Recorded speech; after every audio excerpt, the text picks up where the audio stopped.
Gorou Amemiya was a dedicated doctor who loved an idol, inspired by a former patient who had once expressed that if she were ever reborn, she would want to be her favorite idol. In a twist of fate, Gorou met this very idol, who was pregnant with twins, and believed it was his destiny to deliver her babies. Tragically, Gorou was assassinated by a crazy stalker before he could fulfill this role, and was reincarnated in a new body. However, after an unforeseen betrayal, Gorou vows to seek revenge on the bastard responsible for the murder. The anime begins with a Nutaku doctor named Gorou Amemiya obsessing over a J-pop idol named Hoshino. However, he soon finds out that she is going on hiatus due to her poor health condition. Upset over this, the nurse calls him a lolicon.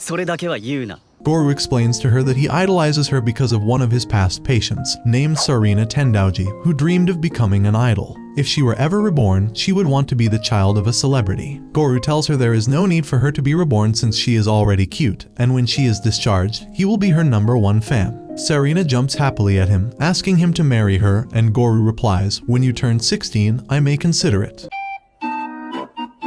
Unfortunately, Sarina died at the age of 12.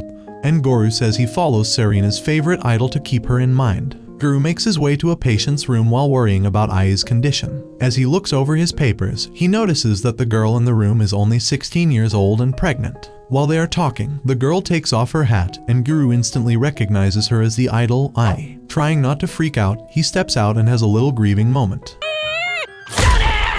He then goes back in and informs Ai that she is having twins. But her producer tells her that having children at such a young age will ruin her career if the public finds out. While sitting on the rooftop and thinking about Sarina, Ai appears and tells him that she doesn't have a family and wants to give birth to the twins she has, but without telling the public.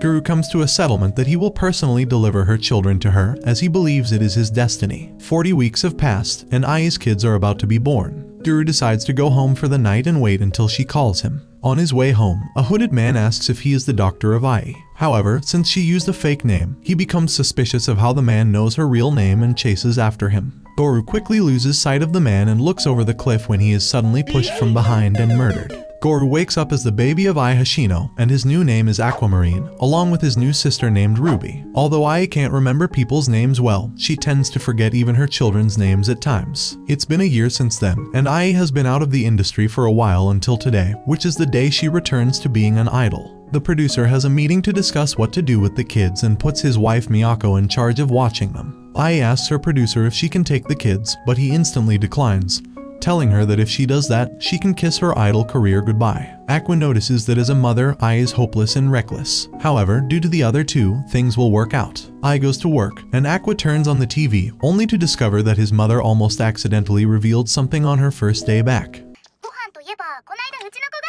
Fortunately, she saves herself. Ai's performance takes over the whole studio, and Aqua is so delighted to watch her that he is grateful to his murderer. Ruby wakes up and joins Aqua. She is also someone reborn, like Gorou. Aqua realized that much earlier when Ruby was caught on the tablet.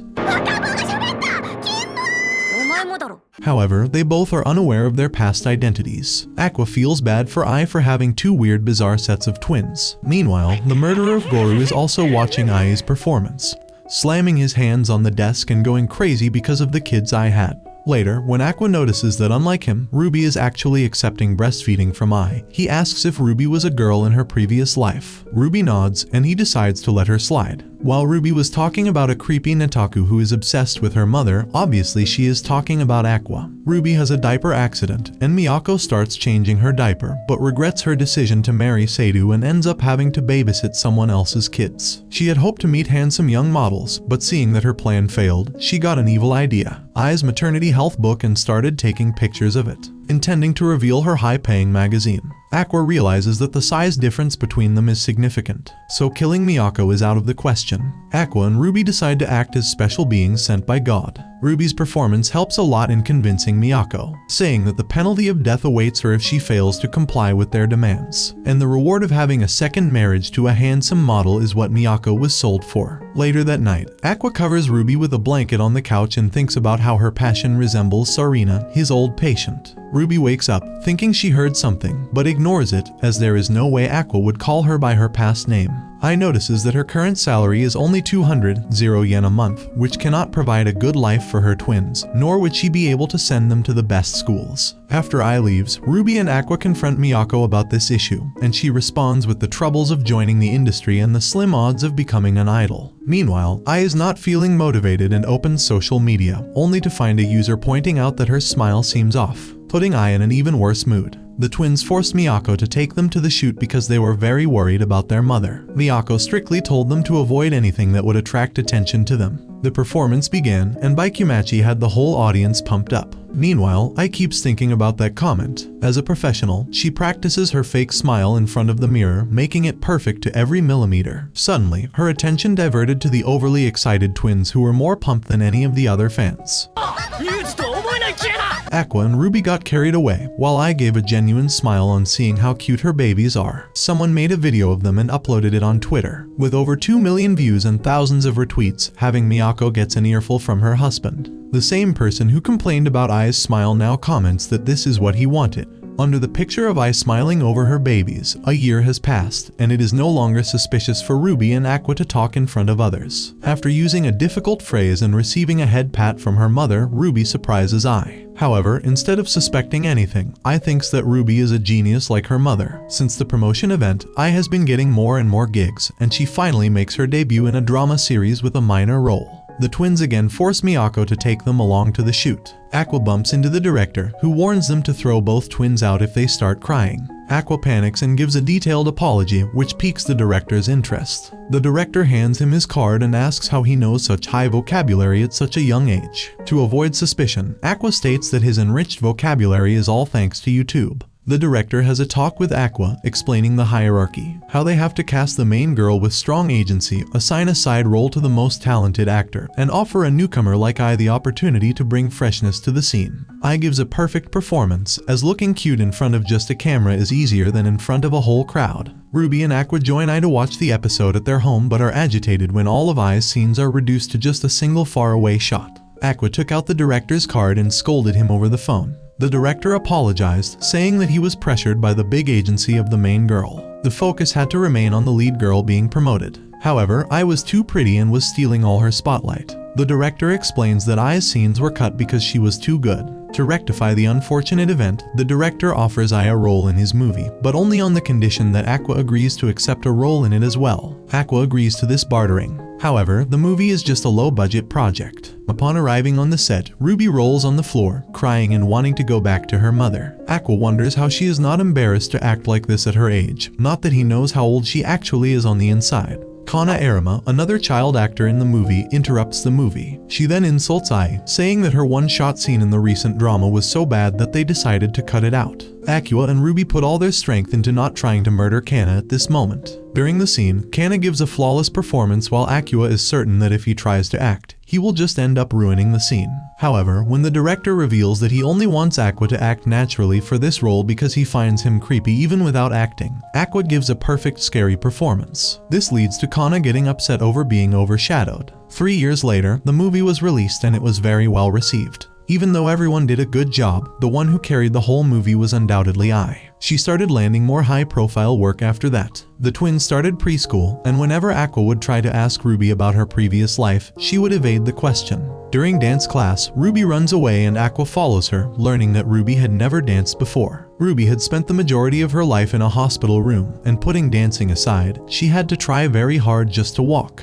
Even if she tried, she would end up falling. Back in her room at night, Ai helps Ruby practice dancing, and Ruby's dream to dance like her idol, Hoshino, finally comes true. Aqua notices his sister's exceptional dance moves, along with her great acting skills as well. He gets a scary thought. Maybe a part of him thinks that this girl could actually be Sarina. Ai notices her babies reaching weird conclusions about their father, so she calls him to give him the address so he can meet their babies. Sato celebrates with Ai and his wife for finally achieving his dream, an idol he had nurtured to make it to the dome. During Ai's first meeting with Sato, she tried to scare him away by sharing that she had been a single parent since birth. Her mom got arrested for stealing and she was transferred to a children's home. Even after release, her mother never came to get her, so Ai is unfamiliar with the feeling of love. Sato convinces her to fake love until it becomes the truth. However, Ai still longs for the day when she can tell her children that she loves them. Before the concert, the doorbell rings and at the door is the same stalker who had killed Aqua. From behind the flowers, a dagger came out and stabbed Ai. Ai remembers her good times with this family while the stalker complained to her for feeding them lies. However, when he realizes that Ai was expressing love to them in her own way, he runs away and commits suicide. As Ai was slowly dying, she held Aqua, patting his head while Ruby was slamming on the door and crying. Ai told them that she wanted to see them grow up and one day tell the world that they were her children. She tells Aqua and Ruby that she was glad she had given birth to them and finally tells them that she loved them from the bottom of her heart as the stars faded from her eyes. After her death, Ruby looked through Twitter to find negative comments about her mother, including ones that said it was bound to happen or that they weren't surprised. She alters them all to die and slowly wants to die herself. Miyako then asked Aqua and Ruby if they wanted to become her children officially, since she felt like they were her kids too. They agree as Ruby runs into Miyako's arms. At Ai's funeral, Aqua realizes that the stalker was being fed information about Ai's hospital and her new address. As her circle is limited, the only one who could possibly do that is their father, who is also a part of the acting industry. Aqua sets a new goal for himself in this world. He decides that he will not die until he takes revenge on their bastard father with his own hands. Aqua then asks the producer to raise him. The director accepts Aqua's offer, and a couple of years have passed since the death of Ai. Aqua and Ruby are now in middle school. Ruby has decided to follow the same route as her mother and become an idol. However, last time she didn't meet the requirements, but this time around she does. Her friends tell her she has the potential to be an idol, although she may need to work on her singing skills a bit. Ruby begins walking home, thinking of her two biggest secrets. One is that she has memories of her past life, and the other is that Ai is her real mother. Ruby starts rethinking the moments with Ai and shouts, "I'm going to be an idol like mom." Aqua taps her head, telling her that entrance exams are near and she needs to focus. She tells him that when she becomes an idol, she won't need high performance scores in school since they don't focus on your grades. She is beating two birds with one stone. Aqua tells her not to gamble her life over little factoids, as he proceeds to tell her the negative sides of becoming an idol, such as money, unwanted attention, and retiring at a very young age. Ruby gets irritated at Aqua, saying that life isn't supposed to be about taking risks, as she imagined herself in the hospital. He decides to leave it at that and goes to the director's place. Transcribed, Ruby explains how the death of their mother has changed her brother. He always has a gloomy face and seems like he has been up to something ever since he became the apprentice of the director. However, Aqua isn't the only one who has changed. Ikigo Ai's producers fell out of contact, and B-Komachi,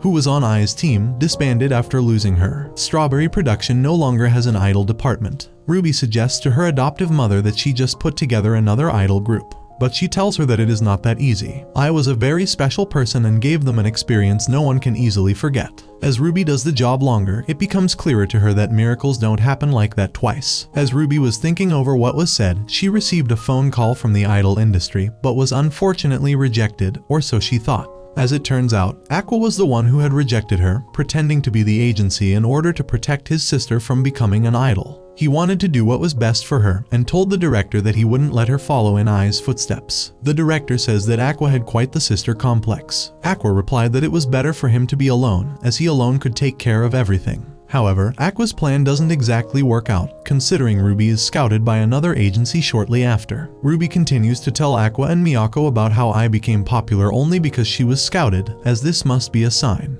However, Miyako and Aqua have their doubts that this agency is actually real. Miyako asks her if she has looked over the contract, to which Ruby replies that she will get to look at the contract after they show her around the place. They both give her a doubting look.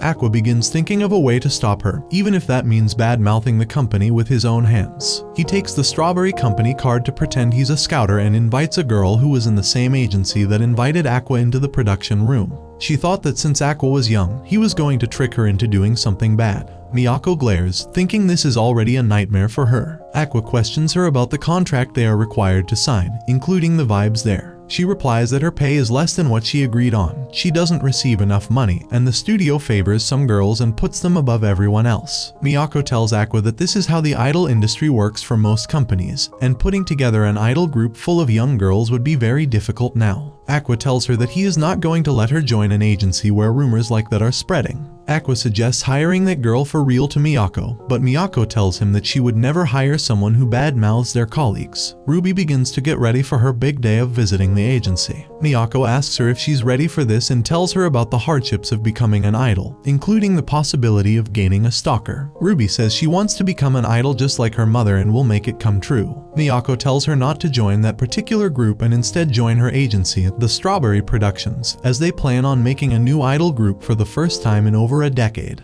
Ruby happily agrees and signs the paper. Miyako tells her that it is official and warns her that even though she is technically her daughter, she will be sued if she tries anything. Aqua goes to the director's house to edit a film for him. The director begins talking about Aqua's sister and asks him if he's okay with it.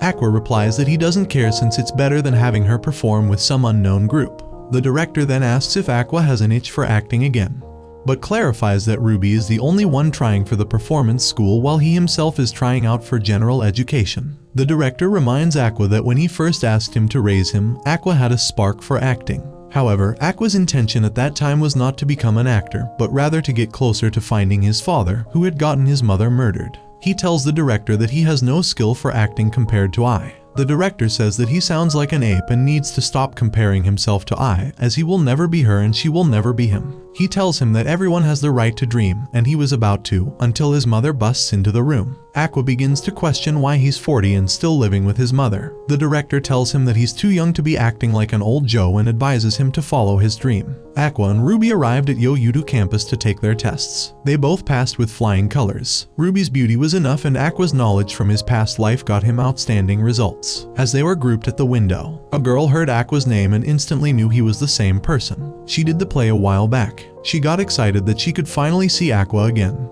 but he told her that he wasn't applying for the performing act but for general studies. Aqua replies that since he is worried about his sister, he has decided to apply there, and Ruby tells him that Aqua has a sister complex. Ruby whispers to Aqua that she never likes her, but Aqua informs Ruby that she will be in junior if she is accepted. She decides to accept it and try to be friends, calling her lowly senpai. Aqua walks away, but Kana follows him, asking him annoying questions. He turns around and asks if she's a delinquent or something with all these interrogating questions. Aqua asks her how long she intends to follow him, and Kana replies that she will stop following him when he answers her questions. The first question is about whether he still does acting, and he replies that he doesn't do that anymore. He tries to walk away again, but she continues to follow. Getting closer, Kana asks if he wants to go somewhere to catch up. Aqua replies that it's an extreme way to try to get closer, but she informs him that since she is considered a celebrity, she can't just go to a regular shop for a chat. Aqua decides to take her to the director's home, as he points out that he hasn't seen her since she was little. However, since Kana is still acting, she takes it as an offense that he doesn't watch her plays. Kana asks Aqua why he attends the director's home if he doesn't do acting, insisting that he does acting on the side. Aqua replies that the director only trained him in the basics of acting. However, he wishes to work behind the scenes as the director's assistant. Kana is happy to find out that he is still in the industry even if it isn't as an actor. They begin eating dinner and Kana says that it's shocking that she never figured the director would be a sponge, leeching off his parents like a parasite. The director tells her that she still hasn't learned respect yet and is still an annoying rascal. She asks the director if he has any videos of Aqua acting, but Aqua instantly tells him not to show her as he has no skill for acting. Kana tries to get him a lead in the play she's currently doing, but Aqua instantly refuses again. However, hearing the name of the film sparks his interest a little, but he tells her that he is through with acting. As Kana was talking about the film, she mentioned the producer's name, Masaya Kaburagi, and this sparked Aqua's interest. When I died, Aqua decided to check her phone for clues about the killer. However, one phone had a password, and day after day, he would try to unlock it. After 4 years and 510 attempts, he succeeded. When looking through her contacts, he found someone named Masaya. Aqua decides that he will enter the film, as Kana warns him that things will be a bit problematic. She calls the producer, and he agrees to let him on set. Miyako informs Ruby about the film Aqua will be in, and Ruby begins thinking about when her mother told her that Aqua will probably grow up to be an actor, and she will grow up to be an idol. However, Aqua didn't get the acting job because of Ai's ambitions. He only wants to get closer to the producer that she interacted with. Miyako fills them in on the film called Sweet Today. She tells them there are up to 6 episodes, and only 3 of them are released, and Aqua will be playing the villain in the last episode. Ruby tells him he'll be perfect for that since his face looks like a villain anyways. They decide to watch one of the episodes, and let's just say that they were all disappointed and unwatchable. As Ruby says, it's just downright awful as the actors all sucked, even counting Kana.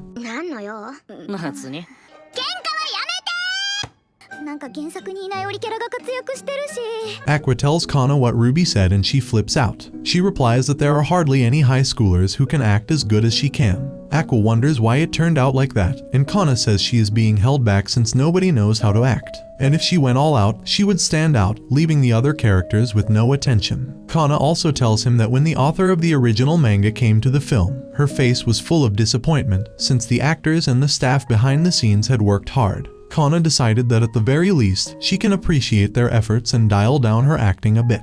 Aqua is happy to see that Kana has grown a bit since they last met, since the old Kana would have wanted all the glory for herself. She tells Aqua the schedule of the things they'll have to do in the film, and Aqua realizes not only is the play a mess but so is the schedule. They begin to think about when they were kids, and Kana chewed out Aqua for rushing through the script. Now, she is the one making him rush through the script. She takes Aqua's hand, telling him it doesn't matter who trashes her, and asks him to make a good show with her because she believes it's possible with him. Aqua decides to study the film and slowly begins to think that maybe they can pull this off. They arrive at the studio, and Kana begins explaining to him that they only get one practice run as they don't have that much time. Aqua tells her that it's pretty sloppy and that even his director could somehow do better than that. Melt Narashima, the male lead of the film, comes over, but Aqua gets ignored when he tries to introduce himself. Kana informs Aqua that since he is still young, he thinks he's bigger than what he actually is. As Aqua turns around, he also introduces himself to the director, who Aqua suspects was involved in the murder of Ai or maybe even his biological father. Aqua wants to get a piece of his DNA to test the results when he gets the chance. The film begins with Aqua as the stalker who follows the female lead around. Aqua notices how funny fate is to end up portraying the stalker who murdered him and Ollie. The play goes on, but water drips from the rooftop,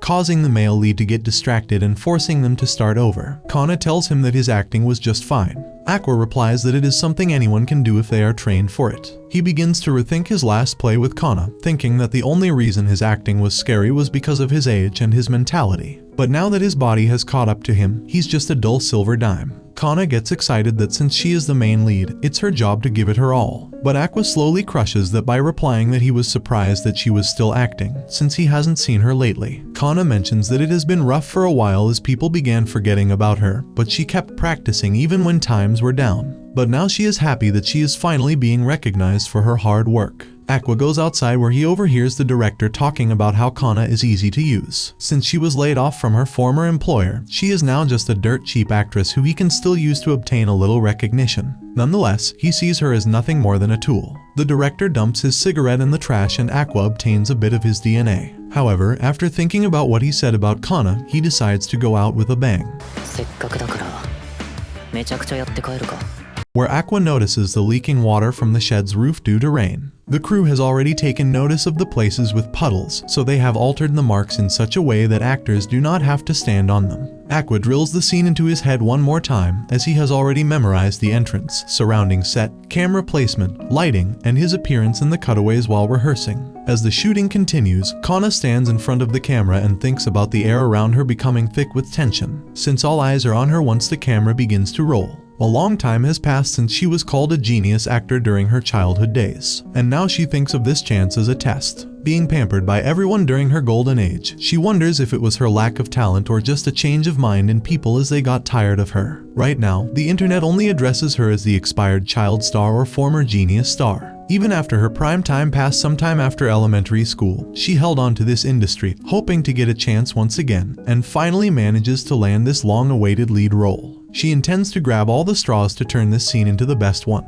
Note that by straw, she means Aqua, our protagonist. Kana knows that the cast is solely based on good looks and not acting skills, which has turned the show into a disappointing piece of art. Till now, 4 episodes have been released, and the audience has expressed their disappointment by giving it just a 1-star rating. The project has already been labeled as a failure, yet Kana wants to go all out with this last scene as it is an original from the manga. The scene is basically a showdown between the hero and the stalker. The leading girl has never been loved before, and this is the first time she will feel protected, hence she sheds tears of joy. This scene is the most beautifully written scene of the whole story and is the favorite of most readers, including Kana. She would always read this scene over and over again and cry.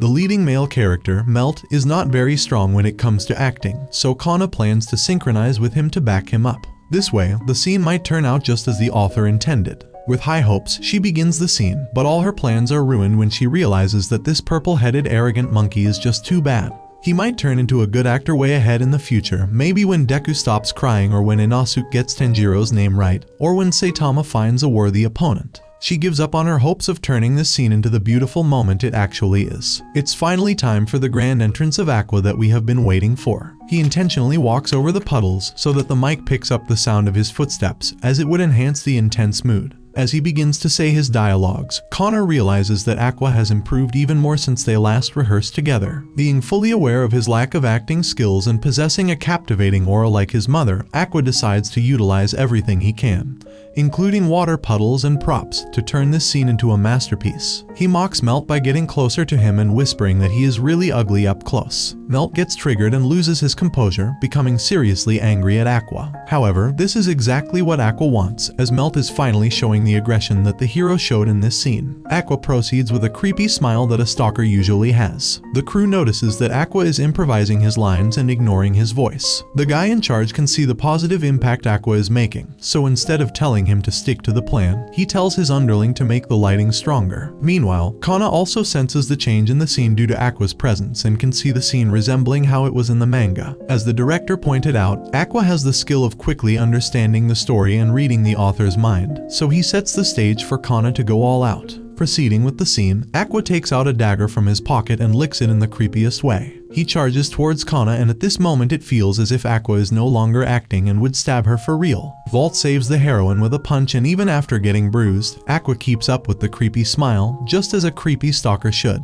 After ending his dialogues, he looks at Kana, who puts on a beautiful smile filled with hope while shedding tears, just like the heroine in the manga. With this, the scene ends perfectly. Melt approaches Aqua to apologize, as the punch was supposed to be fake, but his fist actually hits Aqua's face for real. Aqua tells him not to worry, as he intentionally moved it in his fist's way for the scene to play out better. Thanks to this, Kana was able to go all out. For the final scene of the day, Kana has to express the face of a girl who has just fallen in love with the main character. And even though it is not shown in the anime, it is safe to assume that she was thinking about Aqua while doing this scene. After a week, the author of this manga is woken up by a coworker while she is sleeping on the floor of her office. In response to the question of why she was sleeping on the floor, she explains that she will fall into a deep sleep in her bed, but she can wake up in about 4 hours if she sleeps on the floor. After working for a few hours, she decides to take a break and watch the latest episode of Sweet Today, which has just aired. Her friends have already given up on this show, as all their hard work got the same end as all the characters and Akame ga Kill. She shares that it's not surprising for her precious manga to turn out like this, as it is an adaptation of a completed manga that cannot be continued.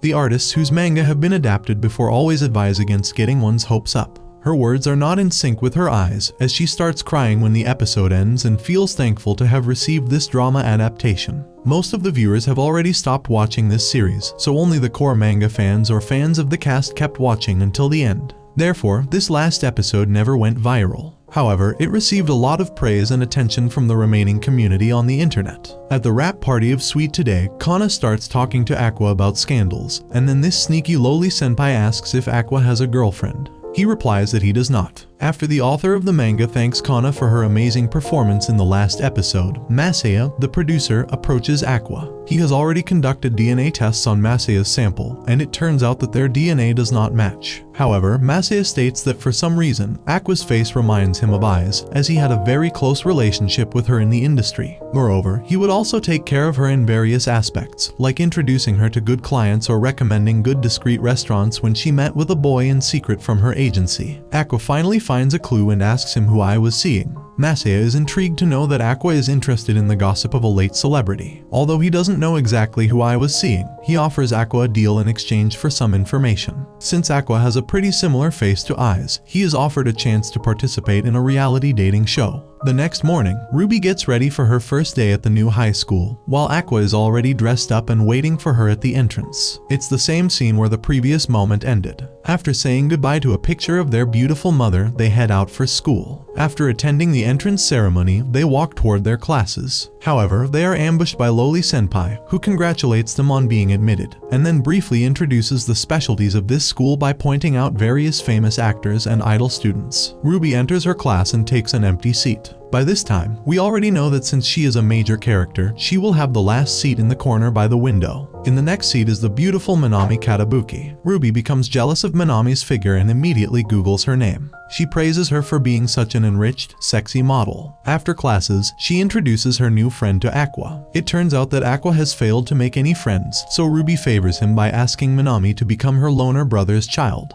Aqua tells her to stop trying to pass on her friends. Ruby then shares that there is a very famous person in her class, the lead role of a hit drama series and a multi-talented entertainer with amazing singing and dancing skills, Frill Shiranui. Just then, they notice her walking towards the campus gate. Aqua approaches her out of nowhere and requests her to take care of her sister, who is Ruby's classmate, and he would be glad if they could get along. Frill recognizes Aqua from the final episode of Sweet Today that was being gossiped about at her workplace, so she decides to give it a try. She also recognizes Minami from the magazine cover of Mid-Jump. She compliments both of them and then turns towards Ruby, asking what she does. Ruby feels insulted and embarrassed when she is the only one not doing anything. Back at the agency, she yells at Miyako and demands to form an idol group right away. If things continue like this, she will get bullied for doing nothing. Miyako shares that since most of the talented girls are already signed with big agencies, she is facing difficulties in recruiting. That's when Aqua suggests that there is a talented and pretty girl in the industry who still works as a freelancer, and Miyako should try to recruit her. That girl is Loli Senpai. Since Aqua suggested Kana's name, Ruby has been following her all day to carefully observe her good traits, such as her silky hair or her innocent baby face mixed with her airheaded baka personality. With her long experience in following idols, Ruby concludes that girls like Kana gain a lot of popularity from hardcore otakus. Aqua stands behind her crazy sister and suggests again to scout Kana if she really is that talented. Ruby is still hesitating since she does not get along with Loli Senpai. Aqua texts Kana to meet up and asks Ruby to talk to her nicely this time. If they still cannot get along, she can forget this idea. Meanwhile, Kana is reading the reviews about the last episode. This comment, saying that the stalker was also good looking, grabs Kana's attention, and she starts blushing while thinking about Aqua. Just then, she receives a message from him, saying that they should meet up after school. Even though she tried to repress her hopes of Aqua confessing to her, she could not help but get ready by brushing her hair before the meeting. As she arrives at the meeting place, Ruby asks what took her so long. She is disappointed to see Ruby here as well. Aqua tells her that it is Ruby who needs to talk to her. She sits on the bench and starts reading her book. She tells Ruby that since she is busy unlike her, she can only spare 20 seconds to listen to her. Ruby turns back to Aqua after seeing Loli Senpai's blatant attitude and shares that if she asks her to be an idol now, it will mean that she is just as cute as Ruby. Aqua explains to her that she should let go of her pride if she wants to become an idol soon. Ruby invites Kana to become an idol with Ichigo Production, which is about to launch another idol group, and she is helping them recruit members. Kana responds that she needs some time to think about it, while she is already thinking about how to turn it down. Trying to become an idol would result in the loss of acting jobs, and if she fails after changing her career, she will lose both jobs. Since the risk is too high, she is reluctant to consider this offer. However, she notices that Ruby has the same resemblance to the genius idol Ai. She has only worked with Ai once, and that was enough to make her realize that Ai was destined to be a big star. Now, she is having the same thoughts while looking at Ruby. She thinks that she is not cute enough to be an idol. So just as she is about to decline this offer, Aqua encourages her to become an idol with her sister. He adds that she is much cuter than many of those idols out there, and since it's her, he will be relieved to leave his sister under her care. He keeps pressuring her while she keeps saying that she refuses, until we see Loli Senpai sitting on a couch at Ichigo Production after getting recruited. Miyako is surprised that Aqua actually managed to bring her here and asks what method he used to do so. Aqua shares that since he read her personality, which is sympathetic and weak under pressure, he kept pressuring her. After turning D-class into a class and clearing the Tomodachi game, the manipulator Ayano Koji arrived in Oshinko to take revenge for Ai. Miyako tells him that he should not take advantage of people like this, while Aqua thinks that he did not do anything wrong since he has not told a single lie to convince Kana. Kana shares that since she is only an expired genius now, this type of boost might work in her favor. Moreover, she is glad to join, as it would mean more working and spending time with Aqua. She asks if Aqua has any upcoming jobs, and Ruby, with an embarrassed and disgusted face, reveals Aqua's upcoming show on her laptop. Kana is surprised to see Aqua on a reality dating show. In the trailer of this reality dating show, a pretty girl joins the other two girls and the boys in a classroom and introduces herself as Yuki Sumi, a first year in high school. A second-year student, Nobayuki Kumano, who is good at dancing, introduces himself as which no one would care about since he is a guy. Moving on, a cute second-year student, who is an actress, introduces herself as Akane Kurikawa. Next up is Mencho, a cat-like girl in the third year of high school. She is a streamer on YouTube. The fifth one is Kengo Morimoto, who is in a band. He is also a third-year student. Kana shares that high schoolers who work in showbiz deepen their relationships through various events on weekends, and the viewers get to see who ends up together at the end of the show. Finally, Aqua enters the classroom and greets everyone in a jolly, nervous, and cute way. Yup, Kana and Ruby cannot recognize this guy in Aqua's body either. Someone with a dark personality like him, who always emits a negative aura, is suddenly acting so cute. Nencho finds Aqua cute, but Ruby knows that her brother is hard on girls who act cutesy. However, Aqua's response brings unity between Loli Senpai and Ruby when they both tell Aqua through the laptop screen to drop dead.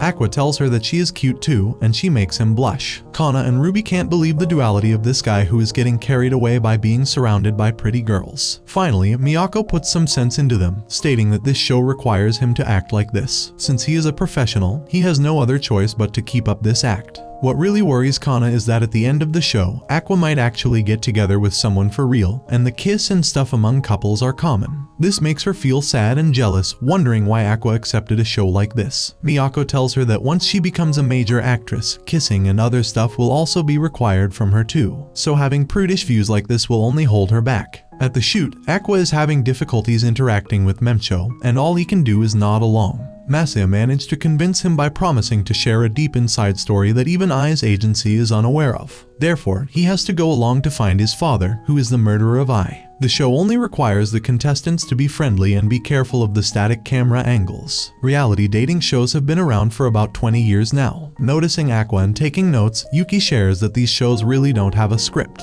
She thinks that she will be the first one to fade away, given her personality. Aqua asks why she took on this job. She replies that her agency never refuses a job offer, and since no one else was willing to take on this show, she decided to use it as a chance to fight her way through. She reveals that since she is just in her first year, she has never dated anyone before. She asks if Aqua is interested in dating. Aqua gives an honest reply that since he is a guy, he is obviously interested. However, he still cannot get over an old crush, and he is not even sure if it can be called a crush. Of course, he is thinking about Ai. Yuki shares that the couple from the last season kissed at the end, and upon seeing that, she was worried that there might not be any good guys this time. She gets closer and whispers in Aqua's ear that if it's him, she may be able to kiss. The camera is just behind her, so she tells him not to look at it. Being a guy, Aqua gets startled. Yuki is sure that this part will be used in the episode. Back at home, Ruby shares that as his sister, she reserves the right to choose which girl Aqua should date. She chooses Yuki as she looks like a good innocent girl. Aqua recommends her not to date for a while since she is such a bad judge of character. The next day, Ruby is bothered because Frill, Minami, and Aqua are all busy with shoots while she has nothing to do. At Miyako's office, Kana tries to convince Ruby how unstable an idol job is. They still haven't decided on a name for their group, as Kana keeps shutting down all the suggestions. That's because she still hasn't made up her mind about becoming an idol. She gets embarrassed when Ruby calls her idol Kana since she hasn't achieved anything yet. For that, Miyako brings out the camera and shares that the center of idol culture is now on the internet. It is the most cost-efficient place to start off, and luckily, Ichigo Productions' strength lies within the internet. She introduces them to a muscular YouTuber who goes by the name Pian. He is a popular YouTuber and Ichigo Productions' top seller. Kana mocks Pian and belittles him until he reveals his massive earnings, which immediately forces Kana to retrieve her words. He shares that the best way to gain popularity quickly is through a collaboration with the Pian channel, where they would wear a yellow headband and imitate his ultra-manly top G dance moves. However, he clarifies that they don't have to be in their underwear like him. It's not fair! He will only allow them to reveal their faces if they keep up with these macho moves for an hour. The other option is a wake-up prank. Since these pranks are scripted, Ruby does not want to use this idea as she does not want to start their first job with a lie. The girls then copy the ultra-macho moves for an hour and later take off their masks to reveal their names and faces. Kyan asks for the group's name, and Kana tells Ruby to choose one, as she will be on board with whatever name she chooses. Hence, Ruby names her very first idol group B-Komachi, inspired by her mother, Akamachi. Meanwhile, Yuki begins crying in front of her classmates, sobbing about how she wants to quit this show. The other 5 are really surprised, and when they inquire about the reason, Yuki shares that the guys at her school have been teasing her lately. For a girl, nothing is scarier than openly expressing her feelings for the guy she likes. When she signed up for the show, she had no idea that drawing attention from this many people would only put her on edge. Nencho adds that she does all kinds of dumb stuff on her channel, and now people think that she really is dumb. Nabayuki tries to comfort her with his kind words, and that's where the latest episode of this reality show ends, leaving the question of whether Yuki will really leave the show. She becomes the hot topic after this performance, as an entire article is dedicated just to her. Akane is still worried about her, so she asks if Yuki is truly quitting. However, Yuki responds that she signed a contract that forbids her from leaving. So basically, she just exaggerated her feelings to use them for the show. Akane notes down in her notepad that exaggeration is also a clever tactic. Since it has been a few weeks since the show started, everyone's personalities are becoming clear. Aqua classifies them as the ones who are really good at acting, like Yuki and Memcho, the ones who aren't hypocrites but are unique, like Nabayuki, and the ones who aren't good on camera, so they have less screen time, like Ken and Akane. Nabu and Yuki suggest going out to eat and making Memcho pay for the meal since she gained new subscribers and is loaded. Her agency only takes a 50% cut, which makes others envious. For example, Akane only gets 20% of the earnings. They all enjoy the yakiniku while Akane keeps putting food on others' plates before her own. Aqua tells her that he can grill for himself and that she needs to stop serving others and eat some herself too. However, Akane tells him that this is her role. People used to get mad at her whenever she would burn the meat, but now that she can grill it well, she enjoys serving others. Afterward, she takes notes of Memcho's high on meat wisdom. Back at home, Aqua gets stopped at the door by Ruby, who asks if eating tasty meat while staring at cute girls must have been really enjoyable. Aqua tries to clarify that it was just a harmless hangout, but Ruby can sense the lie by noticing the satisfaction oozing from his face. Ruby is correct, as her brother can never get enough of eating oily food without experiencing digestion. She complains that shooting on weekends to make them hang out later is all just a setup. Aqua shares that reality dating shows aren't set up as much as she thinks, as most of them are only trying to make themselves look good, while a few are obviously faking it. She asks if everyone really falls in love, to which Aqua answers that it depends on each individual. Nencho, Yuki, and Nabu have no problem taking the relationship from here to marriage, while Aqua, Akane, and Ken just consider this show as work. Since he hadn't watched any dating shows, he thought that they would be set up. But it turns out that the real selling point is for the characters to express their true selves. It may be good from the audience's perspective, but lies are often the best way to protect oneself. Later on, the Yuki and Nabu pair becomes the focus of the show, where Ken shows his jealousy and a love triangle forms over Yuki. Yuki becomes the game master while her flirty character excites the show, and the show starts to gain popularity among teenagers. Nencho asks Saku why he isn't becoming a part of that love triangle since mingling with her would not do him any good. Aqua responds that he just wants to play it safe until the show ends. Nencho is also not interested since her only goal is to lead viewers to her own channel. She expresses her concern about Akane, who is still taking notes from the cameraman and putting in a lot of effort. The backstory of Akane is shown, who might seem to have crawled her way up through her pretty looks, but in reality, she tries her best every day, working harder than most of the people to get better at stuff. She overhears her manager being yelled at by the agency's director,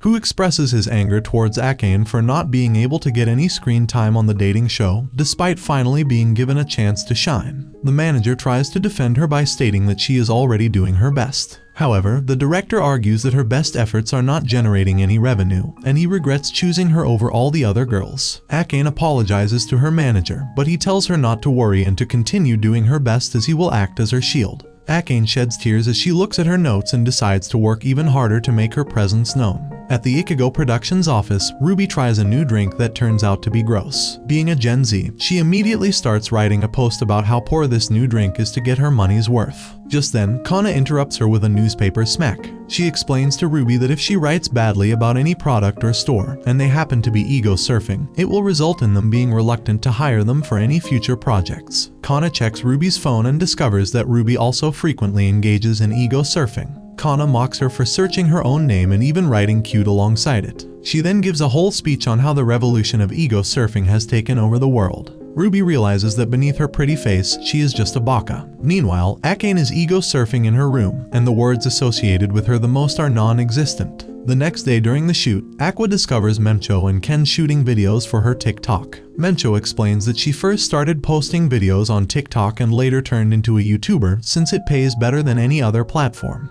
She suggests that Aqua should also create a channel, but he responds by saying that he cannot understand the trends amongst youngsters these days. Just then, they notice Akane approaching Yuki and Nabu, who are talking in front of the camera. She finally makes her first move by pulling Nabu away from Yuki, stating that she needs to talk about something. Akane is finally getting some attention, although not in a positive way. She asks one of the crew members for a tip to have more screen time, to which she was suggested to pull a bad girl move and steal Nabu from Yuki. After the shoot, Yuki paints Mencho's nails beautifully and then offers to do the same for Akane. While painting her nails, Yuki asks if she truly wants to steal Nabu, considering she just made her first move. Akane responds that she simply wants to stand out and achieve results. Yuki warns her that she won't let her steal the spotlight, as she is going to fight till the end for it. The next day, Akane is having a nice talk with Ken when Yuki shows up, and in a flirty way, Yuki grabs Ken's hand and pulls him away. Akane needs to work harder for everyone supporting her, so she chases after them and stops Yuki, saying that she should not cling to guys so easily. What she does not notice is that her nail mistakenly hits Yuki's face and leaves a cut. Akane panics over harming her co-worker model, who has a shoot tomorrow and her face is now scratched. However, Yuki immediately hugged her to calm her down, saying that she understands how hard she is trying, and that it was just an unfortunate accident. Yuki realizes that it only happened because Akane tried to do something out of her comfort zone. If this were a normal school, arguing a little and then making up would be a common story. However, this is a reality show with harsh critics. The viewers come to the realization that Akane is responsible for the cut on Yuki's face, and the internet floods with hateful comments for Akane. Crazy, dull, and trash are just a few words associated with Akane in abundance. The viewers even demand Akane be taken off the show immediately. Akane writes an apology tweet, but Mencho had previously advised them that an actor should never apologize, since it means that he admits he was wrong. However, everyone sees the apology as an opportunity to do the meanest things. Akane goes through a hard time dealing with the backlash, spending her days in tears, skipping meals, skipping school, and even not appearing at the shoot. She still pretends to put on a smile in front of her mother to not make her worry. Everyone at school is happy that Akane is finally exposed, since they think of her as a prideful girl who thinks she is good at everything. What they don't realize is the hard work and effort she put into everything to be better. She realizes that this tragedy will follow her throughout her career. The small fanbase she once had also turns against her. Even against her friend's advice, she heads out to buy groceries in the typhoon, as she is severely depressed and is barely in her senses anymore. The typhoon causes her to stumble and collapse to the ground, while memories of countless tweets urging her to disappear and perish flood her mind. She climbs up onto the side barrier, determined to end her suffering once and for all. We have yet to recover from Ai's death, and now Akane. Just as she is about to jump, a hooded boy grabs her and tells her not to resist, as he is not going to hurt her. She recognizes the voice and realizes that it is not a stranger, but her friend Aqua. Although Aqua may sometimes act like a stranger to some people, Aqua reaches in time, pulling Akane back from the bridge's rail right before she moves to jump off. As they both fall and Aqua holds Akane from behind, she starts screaming and resisting, thinking of the hooded boy as some freak. Aqua exclaims to stop her and make her realize it's him, making her cry in vulnerability. Upon her confusion, Aqua explains how Mem called him worrying about her going out in the typhoon and not returning for a while, so he tracked the route to the convenience store looking for her while Mem searched the neighborhood. He pats her head trying to calm her down when an officer reaches them hurriedly after witnessing the incident from afar. Arima surfs through the internet looking at the hate comments on Akane showing pity for her, confusing Ruby, who thinks celebrities get used to it after a while. However, Arima explains that this is something that's not ignorable so easily, and when a young girl faces criticism for the first time, it gets really hard to stay positive and keep working. She mentions thoughtfully how even she had days where she wanted to give up and off herself due to such comments. Miyako also mentions how reality dating shows are really popular all over the world, but they have produced about 50 suicides and there have been 10 times more people who thought of suicide and barely escaped it. Arima mentions how reality shows show the true self of a person, so that bashing is to the celebrity's true self rather than their show, hence hitting harder. Ruby thinks of how Aqua telling lies is the best way to protect oneself, which is acknowledged by Arima, since a fake personality on the screen causes less damage than showing one's honest self. People are always insensitive and don't even realize how their comments corner celebrities into a dark space where the only way out seems to be death. The conversation is halted by Miyako's phone ringing to worry everyone on the news of Aqua being in the police station.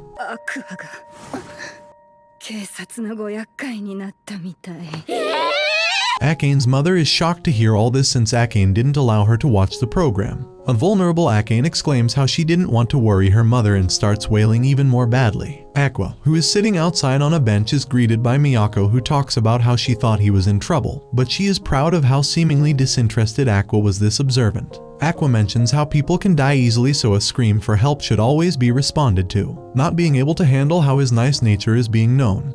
He mentions charging Akane for the taxi fare to the police station, making Miyako laugh at him. As Akane and her mother come out of the room, the rest of her cast members come rushing towards her and she receives a direct slap from a worried Yuki, surprising everyone.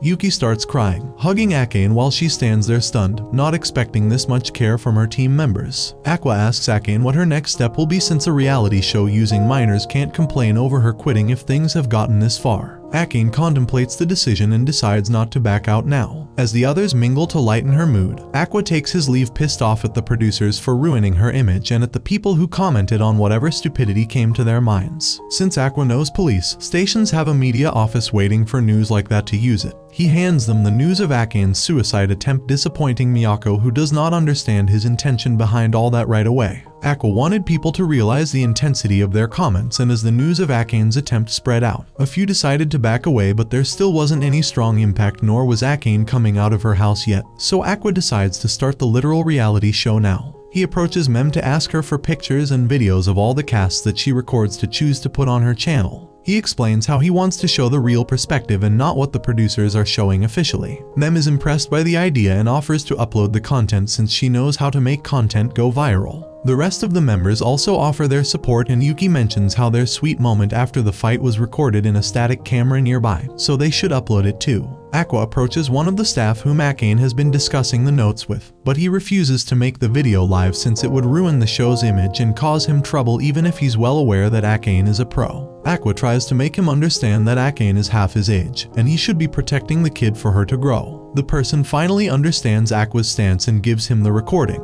Aqua pulls consecutive all-nighters to compile the video as soon as possible, so the useless hatred for Akane finally settles. The 5 members work together to compile the shots from Mem's phone as well as the content from the staff's cameras that weren't aired, while a serious Aqua tries to work with over-enthusiastic 17-year-old acquaintances of his. As the time to finally upload the video comes, Aqua is left with energy not even enough to click on the upload button. As Mem uploads the video, all of them hope for it to go viral, and much to their hopes, it does go viral pretty well, revamping Akane's image as well as increasing the popularity of their show. Akane, who watches the video in the darkness of her room, cannot believe all of them took out their time to improve her deteriorated image. The chaos settles enough to improve Akane's mental state, so she finally decides to start shooting back soon. Yuki mentions how she shouldn't push herself, but before Akane can respond, she freaks out thinking of how bad her words sounded when she meant them in genuine concern. Mem suggests she should take up a persona rather than showing her true self so she doesn't face backlash on her true personality,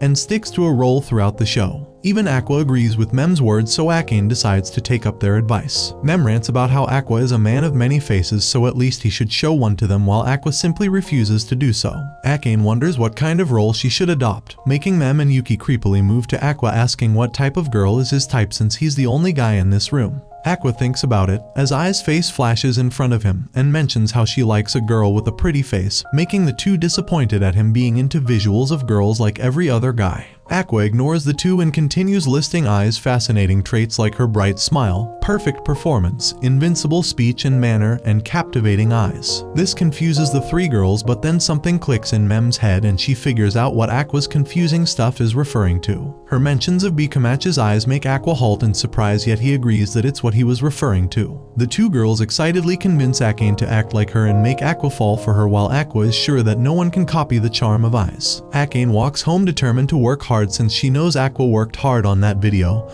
and even came to save her in that storm, so he deserves something in return for his help. She decides to try and make him happy by perfectly acting out Ai's impression of him. Akane searches for information about Ai's on the internet and gathers data about her. She then observes her personality in the videos and her performances, analyzing her personality and breaking her actions into details and desires Ai's had. She keeps noting down stuff on her notepad about her analysis of Ai's and works in so much depth that she fills a good amount of her wall with notes on Ai's personality. Surprisingly enough, she notices a lot of tiny details about her life just from the breakdown of her personality. She notices how Ai's personality shows secrecy, careless behavior, an unstable childhood, and much more. She even notices a certainty in her involvement with someone of the opposite sex, as well as something different about her way of expressing love. The genius even ends up noticing the detail no one else noticed even while interacting with Ai's when she was alive. Ai's had an imbalance in her body which is seen in girls who have intercourse at an adolescent age. Arima talks to Aqua about Akane's situation, discussing how she recovered. Arima mentions how it would have been better if she retired since she is kind of her rival in the acting business, which surprises Aqua, as he did not expect Arima to feel insecure about some actress who is just starting her career. This pauses Arima for a moment till she realizes Aqua has no links to the theater, so he doesn't know that Akane has been known as a genius actress in theaters, as she works for Theater Lalolai. As Akane returns to the set, she apologizes for all the inconvenience she caused and offers to show her best work. As the cameras roll, everyone, especially Aqua, is left speechless at the perfect impression of Ai's by Akane, from the tone of her voice to the charm in her eyes. While watching the show, Arima discusses with Ruby how Akane has been known as a genius in theater for studying whatever role she has to play in depth and perfecting it like no one else, so even though she isn't a personality to stand out in reality shows, she is no less than a pro in the acting industry. Aqua does not know how to react as a perfect impression of Ai's stands in front of him, something he never fathomed. As the rest of the cast greets Akane, they are unable to comprehend the change in her since she carries the same charisma that once Ai's had, something so captivating that it steals the spotlight in an instant. As Akane expresses her gratitude to Aqua, Mem and Yuki discuss how not only Akane but Aqua seems different too. To check it, Mem tries to have him pass her pouch, but he denies doing so until Akane tells him to. This makes the two girls excited that Aqua is only listening to Akane and likes the role she perfected to be his type. They try to fluster him with a little teasing, but Aqua cannot handle the conflict in his mind, so he excuses himself and rushes out. Letting go of Aqua's weird attitude, the girls tease Akane, who seems to be considering the possibility of going out with Aqua. Arima is pissed at the bond shown between Aqua and Akane, so starts dissing the show while watching it with Ruby, talking about how baseless the concept of the show is. She leaves acting as if she doesn't care one bit about the show or Aqua, not realizing the same bewilderment on Ruby's face as Aqua, since she also sees a glimpse of her actual mother in the girl role-playing on camera. Aqua sits in his room pondering over spending years thinking about Ai's but not understanding her at all. He couldn't tell what part of her personality was the truth and which was a lie. More to that, he couldn't even understand how he always saw Ai's, as a fan or as a mother or a love interest. Arima walks to school lost in her thoughts when some girls near her discussing how Akane and Aqua make a cute pair on the show and how they might kiss ruin her mood, but before she can think much about it, the hot topic, Aqua, approaches her himself, offering to ditch school and hang out. Out of all places to hang out with a girl, Aqua chooses to buy gloves and a ball and take Arima to play catch with him, leaving the poor girl speechless. Feeling awkward, she tells him he should have hung out with someone who knows how to play catch since she doesn't, and discreetly inquire about his friends from the reality show. But Aqua denies being casual enough to hang out and have an easy flow of conversation with those people, something he doesn't have to worry about while hanging out with Arima. This feels pleasing to Arima, who then carries out the conversation asking what his type is and who he'd be targeting for the end of the show. This makes Aqua think about how he always remembered his past life, and as a kid his attitude was always conflicted between the doctor and a child, but now as he grows, he is settling enough to think of his past self and Aqua as the same personality. He comes out of his thoughts and tells Arima that just like any high school boy, he feels an attraction to girls around him, but maybe he likes them a little older. This makes her think of herself. By then she realizes how Akane is also a senior to Aqua and throws the ball hard at him. Aqua praises her throw, to which she reacts bratty in a cute way, making him smile, and realize something that he met her for, that his feelings for Akane aren't romantic at all. After having cleared his thoughts, Aqua comes back on set where Akane thanks him off camera for the suggestion of a change in persona. Aqua questions how her impression held such accuracy, to which she shares how she studies psychological profiling and researches the characters she needs to impersonate a lot to create her interpretations of them. She tells him how she even adds her own backstory to build the characters at times. This piques Aqua's interest, to which Akane tells him she assumed Ai's gave birth to a child in secret, not knowing how her assumption was spot on. Aqua questions how much she can figure out Ai's thought process to get exactly the response Aqua wanted. Akane tells him she can figure out what kind of life she led and what kind of men she was interested in. This conversation makes Aqua realize how important Akane could be in the main motive of his life, which becomes the base of his actions in the last episode of the reality show. He does what was least expected from him out of the whole cast. He kisses Akane at the ending scene after asking her out, unaware of a certain cold heart of Arima being torn by his actions. At the wrap-up party, everyone talks about how Aqua and Akane should continue dating, but she doesn't consider it a good idea for her acting career. Mem suggests not thinking about it and living like a normal teenager, expressing how Yuki must have done that too, offending the girl a little since she never dated anyone before and always prioritized acting. Aqua slips out of the group mid-conversation while the same person from the staff who helped Aqua with the footage talks to the rest of the members about how it's totally up to them how they take their relationships now since the production won't interfere a single bit, and they actually should explore their teenage years rather than restricting them to their jobs only. As Aqua meets the producer outside, he discusses how recruiting Aqua was a good choice provided the success of the show. The producer then mentions how his handling of the backlash kind of became a problem with the higher-ups since he used footage that wasn't aired, and that they even thought of suing Ichigo Production for it. Aqua confidently replies he never breached the contract since it was mentioned they could upload off-stage moments on their official accounts to promote the show, and this is exactly what happened. Impressed by his stance, the producer ends the conversation by keeping his end of the deal and deciding to meet Aqua for the next week. Aqua and Akane sit over a drink discussing what their next step should be. Akane is sure that Aqua does not see her as his love interest, so Aqua doesn't give her any false messages either and tells her that he only sees all this as an extension to work, so they should only pretend to date for a while and then smoothly end things. He then praises how he genuinely finds her an interesting actor, which proves to be the perfect praise for a hard-working teenager like Akane. She thanks him for it and mentions how real dating should be left for Yuki and Nabu, surprising Aqua since in the last episode of the show, Yuki rejected Nabu only to start dating him in real life and off-camera. Akane mentions liking the sly personality of Yuki while Aqua remains disinterested in Yuki's actions like before. As all the members finally part ways, Aqua and Mem walk on the same route due to living in the same neighborhood and get into a casual conversation. Mem expresses her sadness at the show ending since she was having a good time there, but chooses the better option of teasing Aqua for blushing when Akane impersonates Eyes. Aqua is surprised that Mem knew about B-Komachi and Eyes, so Mem lets him in on a secret that she always wanted to become an idol, but the circumstances took her chance away, so now she works happily as an independent YouTuber. Aqua listens to her and offers her to join his company then, since the new B-Komachi is recruiting idols. Mem considers it a joke at first, but seeing the straight face of Aqua, she is left stunned at the opportunity that knocked her life so casually. Miyako is surprised at Aqua bringing another potential recruit for the idol group and contemplates making him the talent scout for her production. She interviews Mem, who is excited yet nervous. The interview goes well, but Miyako's hunch picks how Mem is hiding her real age even if it doesn't look like it from her face. Miyako is not bothered about it since many girls lie about their age in this industry. Miyako then asks what Mem's real age is, to which Mem gets nervous and whispers her age in Miyako's ear. Miyako slowly turns red and starts screaming at Mem for stretching her lie a bit too much, making Mem beg Miyako to not count what her actual age is when she shows herself as 18. Aqua also seems to be interested in the situation and casually asks if she reduced 3 years from her age. Mem tells him she reduced 7 years from her actual age, getting a proper shocked reaction out of a composed guy like Aqua. Both of them are shocked that Mem worked as a high school girl while being 25. A dejected Mem sits on the ground in between the two, trying to reason why she's been doing this. She shares how she wanted to become an idol since she was a kid, but she was raised by a single mother and had 2 younger brothers as well. Deciding to give up her dream, she wanted to help her mother earn, but her mother told her to pursue her dream and not worry about anything.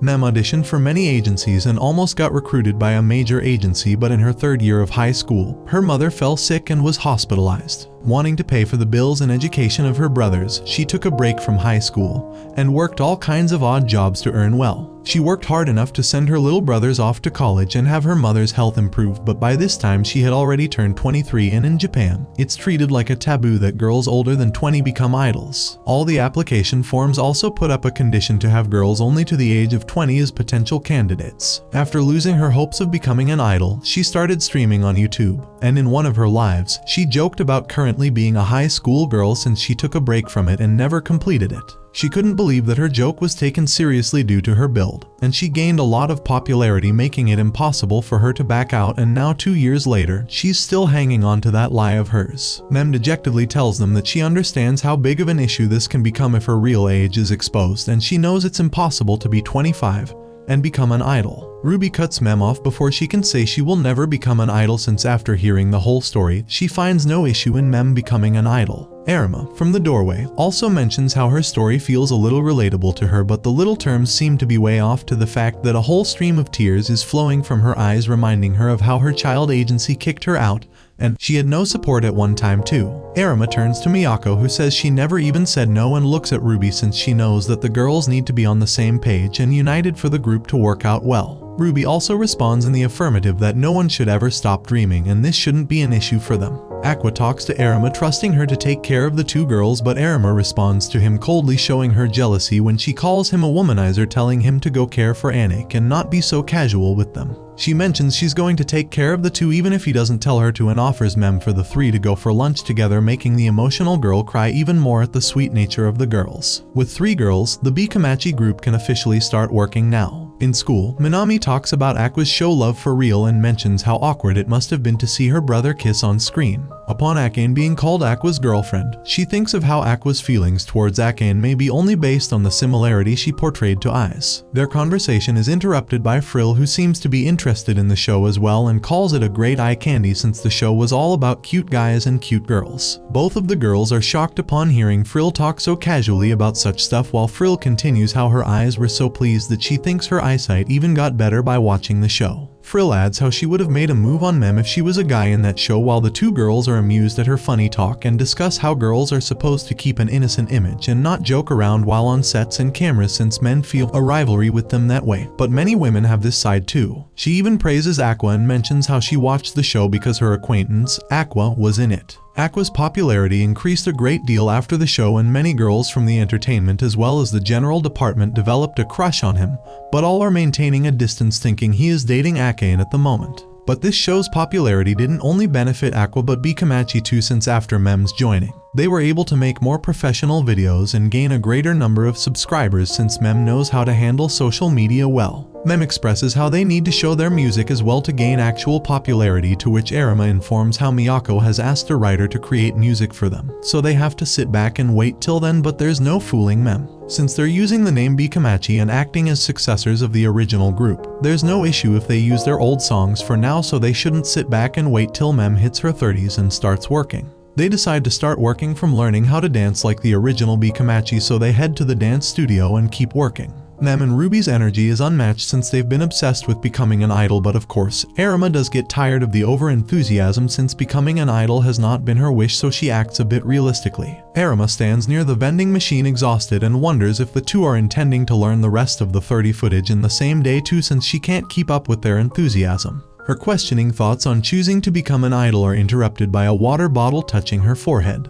Aqua stands there praising her efforts, but right before she is blown away by her crush, she recalls how he kissed Akane and rudely rejects the bottle and his company. Aqua, not knowing why she's been acting this way, seems surprised and puts the bottle beside her, taking his leave after telling her that even though she and him both know she has a bad attitude and a bitter mouth, this attitude towards him might end up hurting him. This bewilders Arima, since how can he say such a thing when he's the one who hurt her? She tries to stop him, but it's too late and the corridor is already empty. Aqua meets up with the producer, who labels the topic of conversation as digging up someone's grave. He warns Aqua one last time that it's never a good idea for a fan to dig up the reality of their favorite celebrity, but he knows no fan ever listens. He shares how initially Aiz had a very casual attitude since she was a country girl. She remained introverted and never bothered about her dressing sense. Her professionalism wasn't at par, so he decided to help Aiz by introducing her to a theater workshop. She was groomed at the theater Lullaby back when it wasn't very famous. The producer shares that he is sure she fell in love with someone there since she started caring about her appearance and used to ask for good restaurants to eat at. He doesn't know who she was involved with, but he can introduce Aqua to Lullaby's superintendent to get closer to whatever answer he needs. Aqua questions why he'd help him this far, to which the producer shares how showbiz is all about give and take and people do favors to others for them to be returned whenever they need it. The producer shares how he can see Aqua's potential and knows he's going to hit his prime in showbiz one day, and at that time, working with him would get him a great profit, so he is kind of investing there, and he does that to many newbies. The producer further mentions how he sees potential in Mem and Arima too and is interested in how they have revived the B-Komachi group. The producer didn't lie about his investments since he approached Mem to get their new group a stage in the upcoming Japan Idol Festival. This gets Ruby excited, but Arima expresses concern over not being prepared and ruining their image by doing so. Mem tries to reason how people wait long for such opportunities, and this just gives them a good motive and aim to work. This settles that the group is going to perform at the concert. The next question becomes who the center of the group is going to be, since it's supposed to be the face of the group and needs to be the best at everything.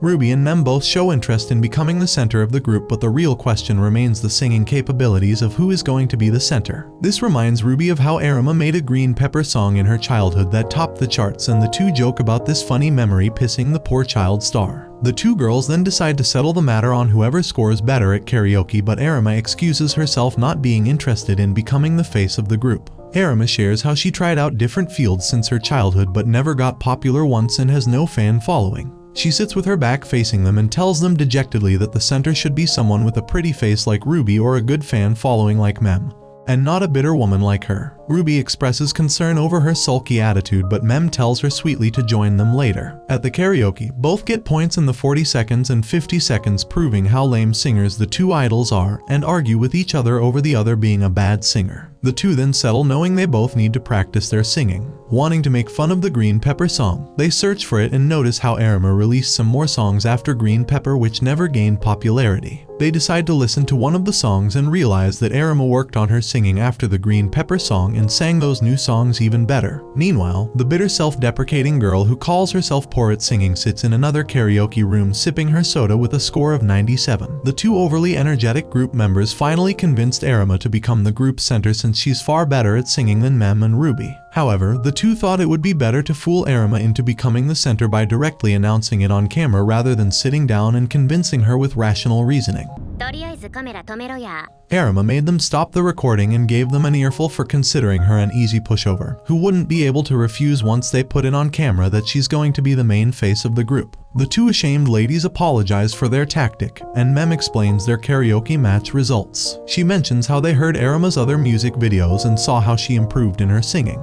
Arima smiles sorrowfully and turns her chair away from them, expressing her thoughts about how she believed she could sing but ended up damaging her image and her production company by failing to sell her music. Ruby defends that it was her first song, The Green Pepper Exercise, that was off-key. She adds that she improved with every new song, showing her dedication to becoming better, and believes this devotion should represent B-Komachi. Arima frustratedly shouts at Ruby for trying to force her, so Ruby apologizes for their immature act and asks Arima to at least listen to how they sound. In the evening, the three in their dance practice. Of course, Arima is the center. Mem and Ruby are satisfied that everything is sorted out in the end, and they convince Arima to be the center. Arima mocks them for being terrible at singing while trying to become idols. After hearing them sing, she knows she's better than the two to become the center, even though she doesn't want to be the center of the group. Naik visits them and shares that they need to push themselves since there isn't much time left for the concert, so she gets someone to help them train. Arima wonders if it's Aqua, but to her surprise, she finds Mr. Pian instead. Ruby is happy to see him, while Mem is stunned as he's in the same field as her and has been a pro dancer before. Mem is also a fan of him, leaving only Arima unamused. Pian has experience in choreographing for idols, so Mem asks where they could be improved from his point of view. Pian mentions that the first thing they need to work on is their stamina, which means exercising every day. After they're exhausted, they'll go through their set list 3 times while maintaining a smile on their faces. They start their training under Pian, and other than that as well. Mem and Ruby even discuss different transitions to make their stage performances more eye-catching. Arima watches them from the balcony while sipping on her juice and wonders where they get so much energy from. Pian visits Arima on the balcony, questioning if she regrets becoming an idol. She tells him she doesn't regret the decision she made for herself, but she does think she's not cut out to be an idol. Pian questions why she hates becoming the center so much since he thinks she is amazing. However, Arima seems to hold quite the opposite opinion about herself and believes she's not worthy of being the face of an idol group. She decides to low-key mock Pian for saying she's amazing, while betting he doesn't know anything about her. However, this isn't quite accurate. Pian starts listing her attributes, such as how hard she works, how she practices vocal exercises every morning, how her foul mouth is her insecurity that she wholeheartedly owns, and how she hates green peppers despite having a song about it. Arima is surprised to see that Pian knows so much about her and feels a bit more fond of him now. She jokingly asks if he's her fan, to which he accepts, causing her to blush at the importance he gives her. She never thought she had any fans anymore. Arima expresses her surprise that Pian knows she hates green peppers even though she never officially stated it. This revelation allows the two of them to bond over their hatred for green peppers, since they both find it overpowering to the dishes. As they engage in a casual conversation, Arima enjoys it so deeply that she even thinks about forgetting Aqua and developing feelings for Pion instead. On the other hand, Ruby and Mem notice Pion conversing with Arima and feel grateful that he spared so much time to help them. Mem casually mentions that his physique is not as built as it appears in the videos, making him resemble Aqua in a mask. Ruby starts laughing at the amusing possibility of Aqua speaking in a duck voice. After their training session, Pion praises Arima and offers her water, making her mention how nice he is compared to Aqua. Mem questions if Arima hates Aqua, leading Arima to go on a rant about all the problems she has with Aqua, expressing her dislike for him. She also mentions how she used to think he was cute when they were children. Mem asks if they have known each other since then, causing Arima to go into another rant about how Aqua was cute and nice in the past. But now he seems evil. This confuses Mem, who can't tell what Arima is getting at. Meanwhile, Pion watches the three of them from outside the practice room and engages in a conversation with Aqua over a call. He discusses their progress and lists their qualities and what he should do next for them. But what's surprising is that it's not Aqua on call, but Pion. While Aqua stands dressed as Pion in front of the girls. Mem's opinion was right about the similarity, since it has been Aqua who has been helping and guiding them throughout their training, while Pion has been on vacation, assisting Aqua through videos and calls. Upon Pion's question, Aqua tells him that he did it since Arima wouldn't have listened to his words. However, Pion is confident that she would have, making Aqua mention how he isn't strong enough to test that. At night, while Mem has dozed off completely, Ruby can't sleep due to the excitement. Arima tries to convince her to get some rest, explaining that a lack of sleep might reduce her charm. However, Ruby just cannot keep her adrenaline under control.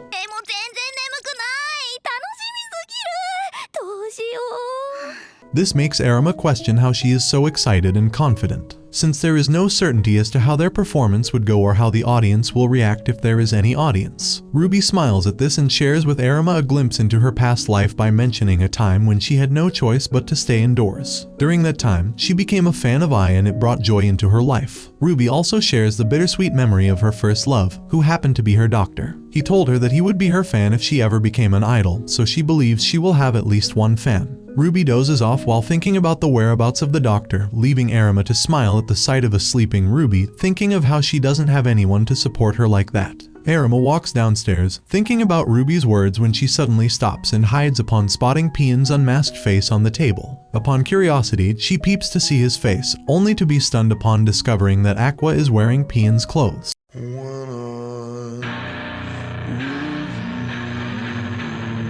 As Ruby and Mem can't hold their enthusiasm, Arima is stressed since the whole incident confused her so much that she couldn't get even a wink of sleep. As the group moves to the dressing room, it turns out to be a hall full of upcoming idols. Miek mentions how they've got to become famous to be treated well. Arima sits alone with her legs shaking with anxiety after telling Miek that she is not nervous and will help and support the other two. However, the pressure makes her dive into all the past disappointments people had in her and how many failures she went through. It makes her wonder how she even thought of leading B-Komachi while she is a failure herself. As she takes a walk to get rid of the self-deprecating thoughts that could ruin the day for Ruby and Mem. Ruby approaches her feeling super nervous. This surprises Arima since she seemed to be enjoying herself. Ruby holds her hand and asks if she's nervous, causing Arima to deny it right away, stating that she's been doing this for a long time. This halts Ruby as she can feel how cold Arima's hands are. When she mentions it, Arima shouts at her for thinking so, making Ruby smile as she knows shouting is the best way to hide insecurity. She mentions how she feels better knowing Arima feels nervous too, and tries to reassure her that they're working together. But what Ruby doesn't know is that this is exactly why Arima is nervous. She is very used to failing and can deal with it. But she doesn't want Ruby and Mem to go through the same pain. Ruby pauses for a moment and mentions how she doesn't know much about Arima's past. But to her, Arima is the same rookie idol who is working hard like many other rookies out there. It doesn't matter if she screws up since it's part of their journey, so they should just enjoy all the challenges and give their best. This helps Arima greatly and makes her smile as Ruby drags her to prepare for their performance. A group of 3 people stops for the performance of B-Komachi, since the 2 young ones want to stay to watch Mem, while their boss, the older one, used to be a fan of Ai, so he stays to watch what this B-Komachi is about.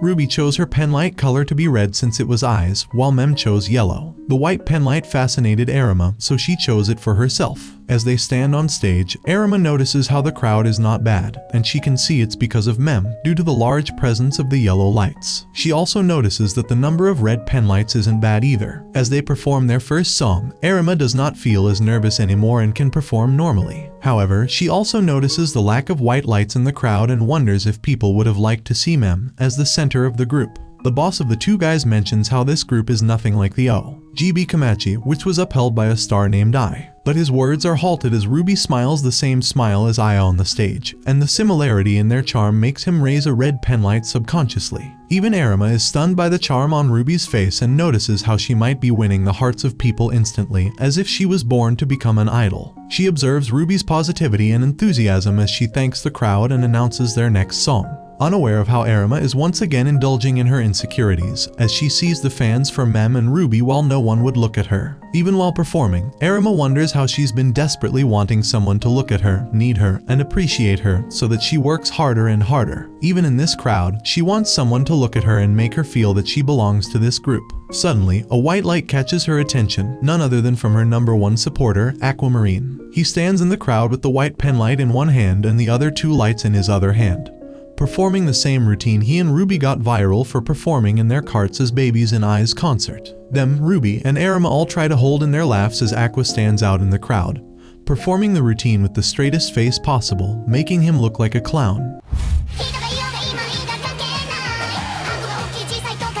But even he doesn't know how well his support works as he raises Arima's morale to perform with even more enthusiasm. She thinks about how he's funny and unfair for using all 3 pen lights, but this gives Arima even more encouragement as she sets her goal to make all his pen lights turn white. She performs with all her heart, now wanting to become Aqua's favorite, making the poor guy halt with surprise at the sudden charm that Arima exhibits. This even creates more white lights in the crowd as people praise all 3 for having the looks of ace idols. But with passing songs, Arima seems to be catching more attention than she expected. As they all enter the car, they see Aqua sitting there, which makes Ruby joke about how funny he is. While traveling, Ruby dozes off and Mem is busy on her phone in the passenger seat. Arima asks Aqua about their performance, making him give a slight compliment. However, he refuses to praise more, stating that he expects them to do bigger and better concerts later, making this praise seem wasted. Miyake is content that the two of them finally decided to talk to each other. Nem asks if they don't get along, but Miyake tells her it's not like that. Miyake then asks about how Akane is doing, but Aqua tells him he hasn't met her and only considers her a work colleague.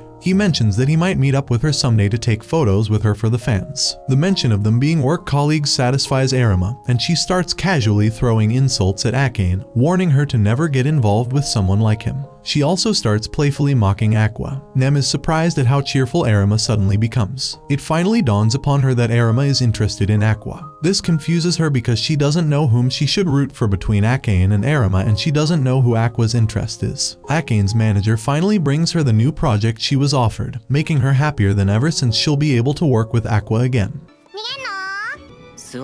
Arima confronts Aqua for pretending to be Pian, so Aqua tells her it was because she wouldn't talk to him. These direct words catch Arima off guard, but she can't control her happiness and starts teasing him for dancing and training in that heavy mask and even changing his voice for that. Awkward due to the teasing, Aqua uses his most convenient excuse and tells her he wanted Arima to listen and train well since it would have affected his sister otherwise. However, Arima is well aware now that the sister complex is just an excuse and laughs about it. Aqua tries to walk away, but Arima points out how he is running in embarrassment since he did something weird to talk to her. This hits the bullseye for Arima, and Aqua starts acting as if Arima is getting the wrong idea, sparking a banter between them. Them and Ruby witness this from the doorframe, and Ruby is glad that things worked out between them. She knows that Aqua is someone who only gets involved with people who provoke him, and she sees a glimpse of his old self while he is with Arima, then thinks about how Akane needs to work harder. The theatrical adaptation of Tokyo Blade became news due to the new actors performing at Theater La La Lai. Akane has been cast, and the need for young and cute faces has also reached Aqua. He would never decline an offer linked to Theater La La Lai since it would bring him closer to finding his father. As Akane and Aqua meet and post about their date on social media, they discuss the roles they got for Tokyo Blade. Both of them have side roles, but they will potentially be a couple in the series. Akane mentions that there is a question about who Aqua's character will end up with. But what's even more interesting is that Akane and Arima are chosen for this love triangle, making it seem very similar to their real lives. This news is broken upon the two by Arima herself as she visits them in the cafe, and warns them not to post their live locations to avoid stalkers. The two girls then engage in a heavily taunting conversation, leaving Aqua baffled by the tension between them. As Arima leaves, chanting that she won't lose to Akane, Aqua notices Akane's is extremely furious and questions how she knows Arima. Akane tells him that they're the same age and that she used to take up all the jobs she wanted as a child star. Now, she is confident in being better and assures Aqua that she won't lose to her. This makes Aqua wonder why all actors are so competitive. As the cast for Tokyo Blade is finalized, everyone starts training hard for their roles. At the same time, Mem works on her streaming, and Ruby finally gets some time to visit Ai's grave. She remembers Ai's words about how Ruby might become an idol one day, while Aqua might become an actor in the future. Aqua stands on his balcony, remembers her words, and feels even more determined to find the person behind Ai's death, no matter what it takes. It is the first day of rehearsals for the stage play. Tokyo Blade and the cast members get to work as they get used to their various roles, with Aqua Hoshino as Taoki, Akane Kurikawa as Princess Seiya, Kana Arima as Tsurugi, Melt Narashima as Kazami, Sakuya Kamishita as Monmi, as well as other minor cast members. Meanwhile, Ruby is standing by her mom's gravestone, deep in thought, while a gentle breeze plays with her hair. She is reflecting on the past few months and is especially somewhat happy about the string of small concerts they have managed to hold. It has been a slow but steady climb, and they have somehow gathered a nice little fan base along the way. Her mind then wanders to her dear twin brother, Aqua. Despite always declaring that he has no interest in acting, he keeps snagging acting gigs when they come through. Ruby is a bit worried because she cannot exactly figure out what he is thinking or what his next move might be. She then immediately recalls that he now has a cute girlfriend who he met and dated thanks to a certain TV show. She is also an actress and would be involved alongside Aqua in the current stage play. However, each time, he usually mentions to Ruby that they were only a couple for work's sake and there are no other strings attached outside of work. Her daydreams shift to her own life as she believes she is doing well at least. She imagines herself on stage at a dome concert, something her mother never got to do, and is even more determined than ever to give her all to being an idol, not just for herself but to honor her mom's dreams too. Meanwhile, back at the rehearsal venue for the stage play, Aqua is knee-deep in the script for their current project, Tokyo Blade. He notices he only shares the screen with Arima in the final scenes, and as he thinks about all of it, his girlfriend, Akane, shows up and interrupts his train of thought, asking if he's bummed about not having more scenes with Arima, also mentioning to him that it seems he is actually getting along quite well with Arima as they both came down to the preliminary meeting together. Aqua grins as he does not agree with Akane. He tells her that it is actually a relief when they both don't perform at the same time because Arima's intensity on set is enough to scare the wits out of anyone. Plus, he enjoys the peace and quiet when she's not around to critique his every move. Akane starts chatting with Aqua about acting and her deep passion for it, clearly in her element, but is taken aback when Aqua casually mentions he has zero passion for acting. For him, he says to her that it is just a way to dig deeper into the mystery and truth surrounding Ai. He lays emphasis on getting close to the leader of the theater company and director of Tokyo Blade, Toshiro Kandechi, as the man might have had some sort of influence on Ai. Akane is stunned because most actors live and breathe their craft, while Aqua views it merely as a tool. Taiki catches up with Arima after they wrap up on set and suggests grabbing dinner together. Arima agrees as she mentions that she has a lot of questions for him, but insists that Melt join them too since the three of them share a lot of scenes. It's a chance to bond over food and talk about their roles. However, let's go back before the rehearsal. Sumiaki Reita, the producer of the show, states that there aren't any poor actors this time. Arima, the one who built her career since childhood, Melt, which he had his doubts after seeing his performance in Sweets today, but he shaped up since then. Aqua, although this is his first play, he was recommended by Kaburagi since his selections has always been the best. Akane, the one who throws herself into the role perfectly, is labeled someone to watch out for. The rehearsal takes place with Arima and Kawa sparking everyone watching. Kawa tells Arima that there isn't no need to hold back, and Arima goes all out, stunning everyone, making it seem as if they are actually in the anime. Akane decides to take notes on their performance, seeing that Arima isn't just all talk.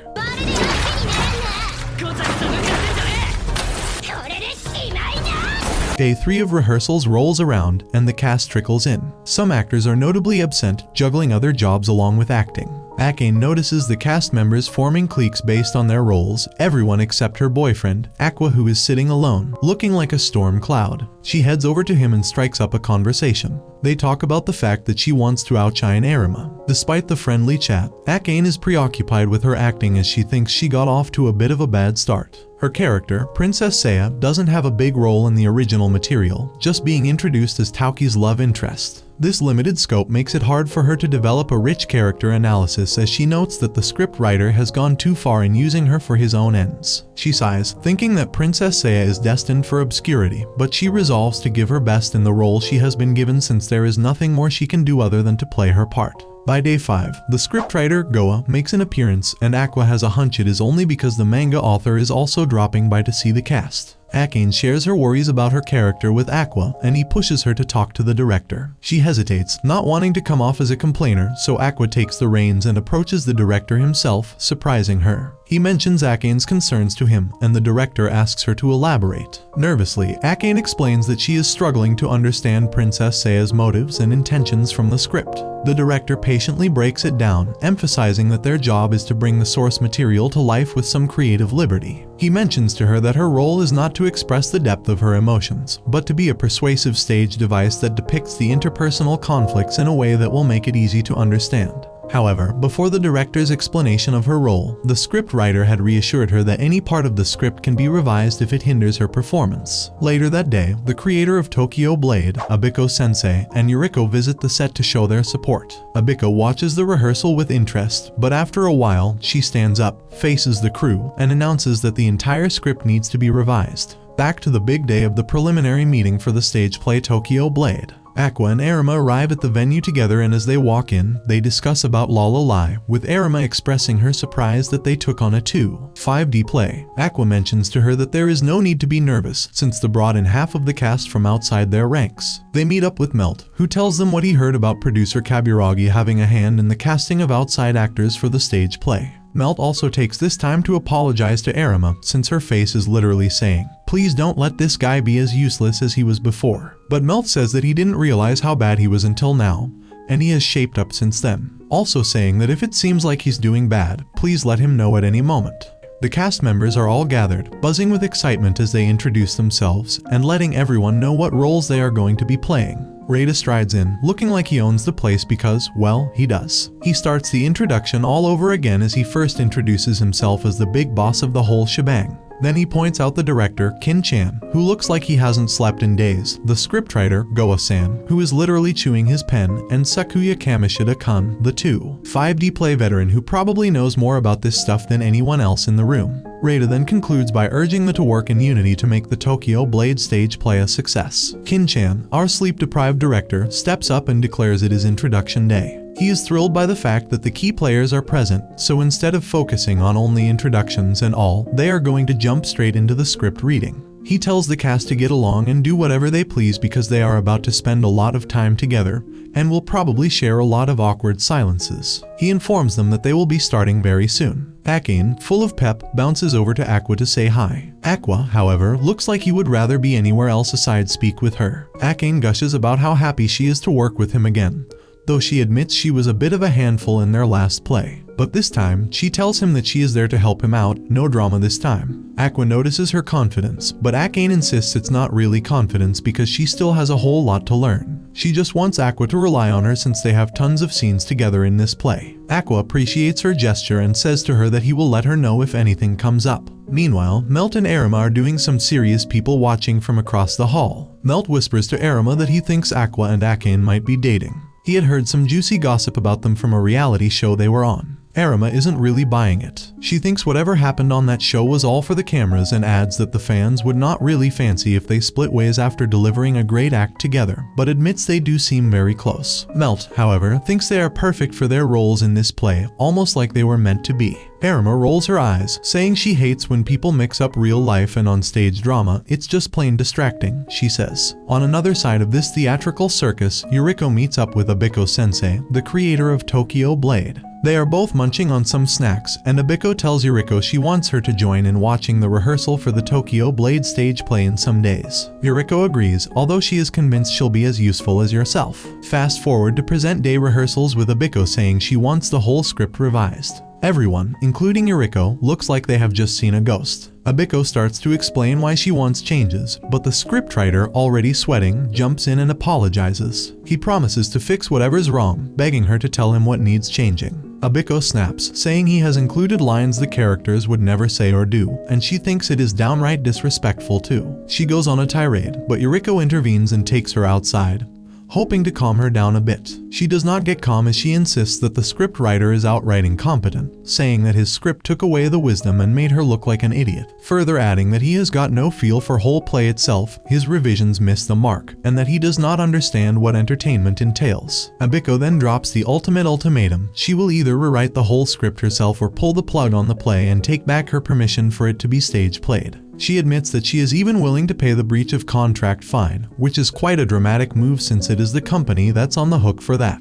She insists she won't take any payment for rewriting and that the scriptwriter should still get paid as agreed initially. Afterwards, the scriptwriter, Goa-san, upon hearing this, feels like he has been hit by a bus and demands his name be removed from the credits as he would not want to take credit for a script written by someone else. Reita pleads with him, saying that he believes he wrote a good script regardless, and after some hard convincing, Goa-san begrudgingly agrees to stay on the credits, mostly because it would be difficult to rewrite all the posters and read the trailer. But you know. Back at his place, Goa-san appears depressed and thinks about all that has happened. His thoughts drift towards the fact that he poured his soul into writing the script so it would be a good play, working day and night with no sleep, but yet at the end, none of it was appreciated. The director gathers the cast and breaks the news. Rehearsals are suspended until further notice. There is a collective sigh, and everyone looks like they've just been told Christmas is cancelled. Ruby is happily talking about getting featured in Playboy to her friends and mentions finally feeling happy that she can include herself in showbiz conversations. However, she seems to forget she isn't doing much work as of now. Frill has a contradictory opinion, saying she'll feel awkward talking about work. Minami agrees that it might come across as bragging. Frill has the most serious expressions when she says how she wants to normally mention getting a dinner invite through actor Dayama's DM, but it is straight up bragging. Ruby realizes she still doesn't have much to relate to others as Minami and Frill start discussing the player nature of that actor. So, currently, Ruby is whining in front of Miyako wanting more work so she can also complain about fellow actors. Woman has got some ambitions. Miyako reminds her that they can continue once Arima's done with her play, but that seems to be a far-fetched thing too as Arima walks in announcing the conflict between staff and the original author halting the shooting. When asked about Aqua, her expressions change to annoyance, indicating where he could be, more like who he could be with. Akane takes Aqua out on a play that he expected to be a boring play since he never liked plays in the first place. However, he ends up dearly enjoying. After the show, he shares his honest opinion about how good he found it,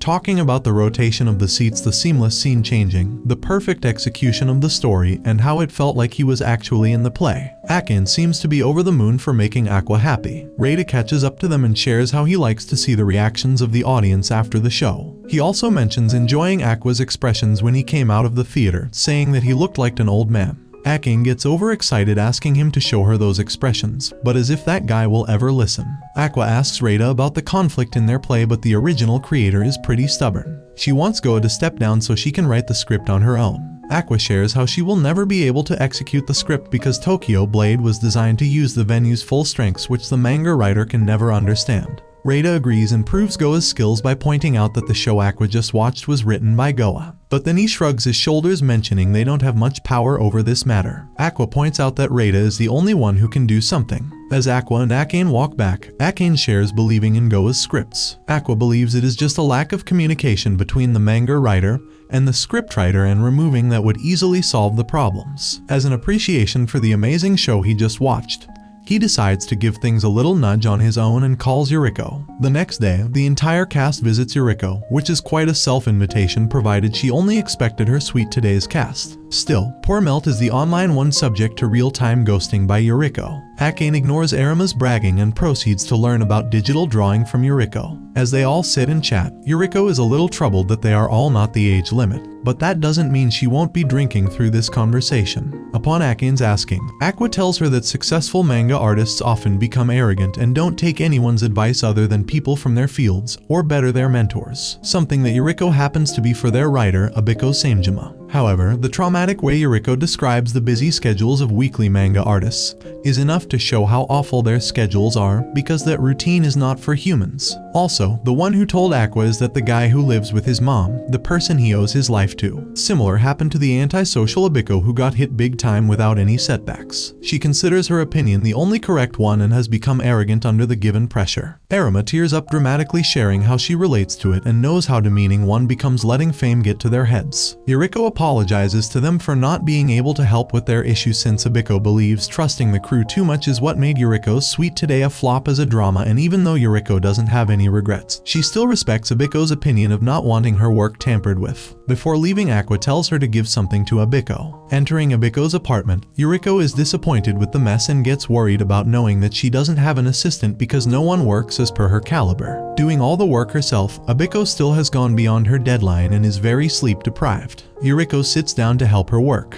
While working, Yuriko confronts Abiko that it is her lack of communication and rude behavior that is not letting her work with others, yet she blames others for not doing well. Abiko once again points out how Yuriko didn't sell as much as her manga. Yuriko is calm at first, but no, she isn't going to be the rational mentor here. She is just taking a moment before lashing out that her monthly manga is more entertaining than Abiko's hit, and then leads the argument by mentioning how she succumbed to popular reader opinion and paired two characters half-heartedly. This actually breaks Abiko's cover and she looks like a whimpering kid complaining about the pressure, and then continues arguing, moving towards lacking social skills, unlike Yuriko. Somehow, that's an issue too. Eventually, Abiko's rant turns to tears about not being able to socialize with others like Yuriko, but Yuriko scolds her to focus on working right now. By morning, both lie lifeless on the ground but apologize to each other for crossing boundaries in the argument. Yuriko shares her disappointment in Sweet Today drama mainly because she loved the manga too much and thinks it deserved better. Yuriko calms her down, telling her she still doesn't have any regrets. Yuriko handed Abiko the envelope Aqua gave, and it had the ticket for the same show he watched, telling her it's a good reference if Abiko plans on writing the play's script.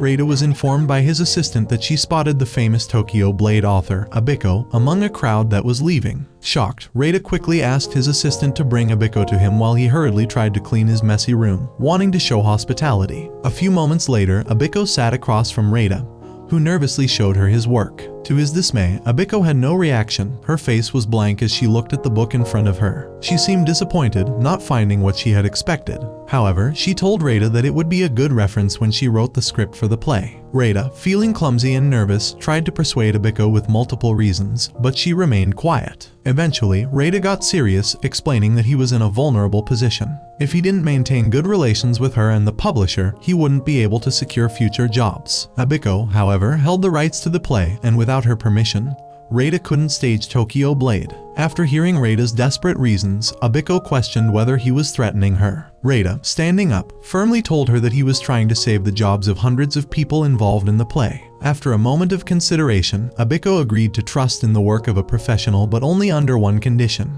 Reita and Abiko then spoke with the rest of the team in a virtual meeting, where Abiko and another writer, Goa, agreed to revise the script together. Reita knew that when two creative minds like them collaborated, the result could either be outstanding or lead to tensions. He felt uneasy about the project, thinking things might go wrong, but with no other options and time running out, he decided to let them proceed. As Goa and Abiko worked together, it became clear that Abiko had less experience in stage plays. She admitted this to Goa, but also mentioned that she had seen one of his plays and enjoyed it. This helped ease the tension between them, and they continued revising the script with a growing sense of camaraderie. By the end of the night, after hours of hard work, they finished the new script. Although Reita was still worried, knowing that when creators team up, they often produce something striking, he had no choice but to move forward with the changes due to the tight schedule. At Studio B, where rehearsals were about to begin, some of the actors felt anxious after reading the revised script. Several expository lines had been cut, meaning they would now have to rely more on their body language and movements to convey the story. They feared that if the play failed, the blame would fall entirely on them. However, some of the lead actors admired the new script, feeling that it played to their strengths and talents. With their mentor guiding them, the cast started rehearsing. Akane approached Aqua to offer help since it was his first real play, and he was struggling to strike the right balance in his performance. Suddenly, Arima stepped in and told Akane to stop coddling Aqua. She pointed out that Aqua had never done any emotional acting and needed to face the truth. Akane, defensive of Aqua, snapped back at Arima, telling her that she didn't know Aqua as well as she thought. Surprisingly, Aqua agreed with Arima, acknowledging that he wasn't able to express emotions well on stage. Seeing this, Arima realized she might have been harsh but also knew that if she hadn't told Aqua the truth, no one else would have. Aqua then asked Arima to help him with his emotional acting.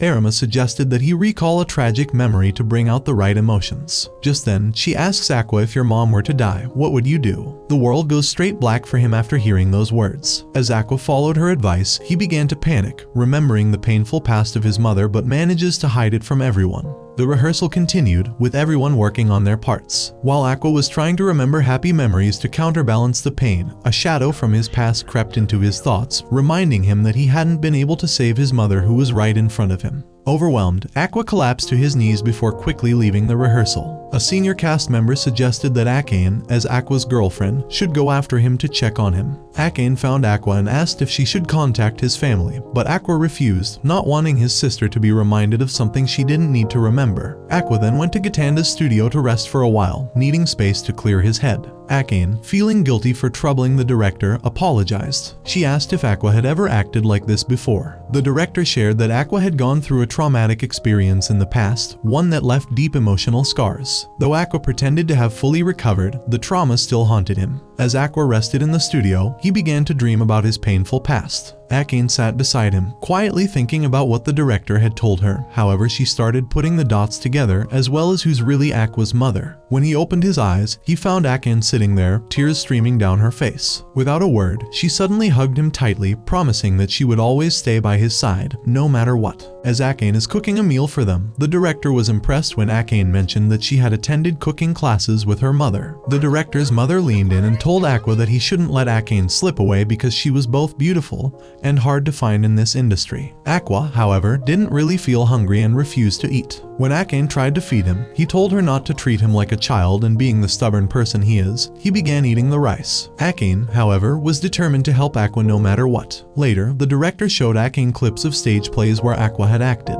The director was a bit surprised though, considering Aqua normally wouldn't let anyone see those clips and intends to keep his work private. But surprisingly, he didn't stop him from showing them to her. As they talked, the director shared that Aqua had a tendency to faint during shoots, like he did earlier that day, and explained that Aqua isn't good at showing his emotions. Despite all this, the director saw Aqua as a talented actor, though Aqua himself wasn't satisfied with his own abilities. That evening, Aqua was staring up at the sky when Akane joined him on the balcony. She asked why he had chosen acting as a career, but instead of answering, Aqua flipped the question back to her. Akane replied that she acted simply because it was fun. Aqua finally opened up, saying that he wouldn't tell her his reason because she wouldn't understand. When Akane made a grumpy face, Aqua softened and asked how she would react if he told her that his reason for becoming an actor was to kill someone. He revealed that the person he wanted to kill was powerful in the entertainment industry, and that his goal was to rise to the top to take them down. Akane, with the face of a killer, tells him that she would help him. Aqua replies that she may be a little out of her mind.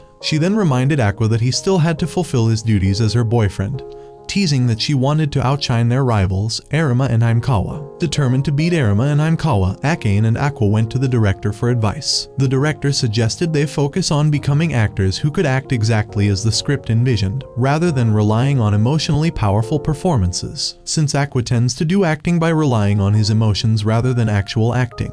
He invited Aqua to visit him the next day after rehearsals to work on this. Meanwhile, Melt, another actor, was watching clips of his own acting but wasn't happy with his performance. He heard voices outside and opened the door to find Ruby, Aqua's sister, and her friend standing there. Ruby had come to watch Aqua act, but Melt told her that Aqua had already left with Akane, and that rehearsals were over for the day. Ruby was surprised because Aqua usually came home late. Her friend began joking about how Aqua and Akane must be spending extra time together, which made Ruby uncomfortable since she believed in her brother. She told them that Aqua isn't like that, and if he did, she would despise him with all her heart. She then asked Melt where the bathroom was, but her friend, Minami, was more focused on the earlier comment. She can't shake the feeling she got when Ruby's expression changed after after hearing the idea of Aqua and Akane being out at night doing certain things. Suddenly, the actor named Saku approached, noticing Minami and complimenting her, asking if she was an actress too. When she confirmed it, he asked for her number, making her uncomfortable. Just as she was about to give it to him, Melt appeared out of nowhere, calling Saku for an emergency meeting, which saved Minami from an awkward situation. Saku realized afterward that Melt had lied to protect Minami because messing with Aqua's sister friend could harm his career. However, Saku insulted Melt, telling him not to get high over his heels since he's the worst actor at the agency before storming off, leaving Melt questioning his abilities and crying.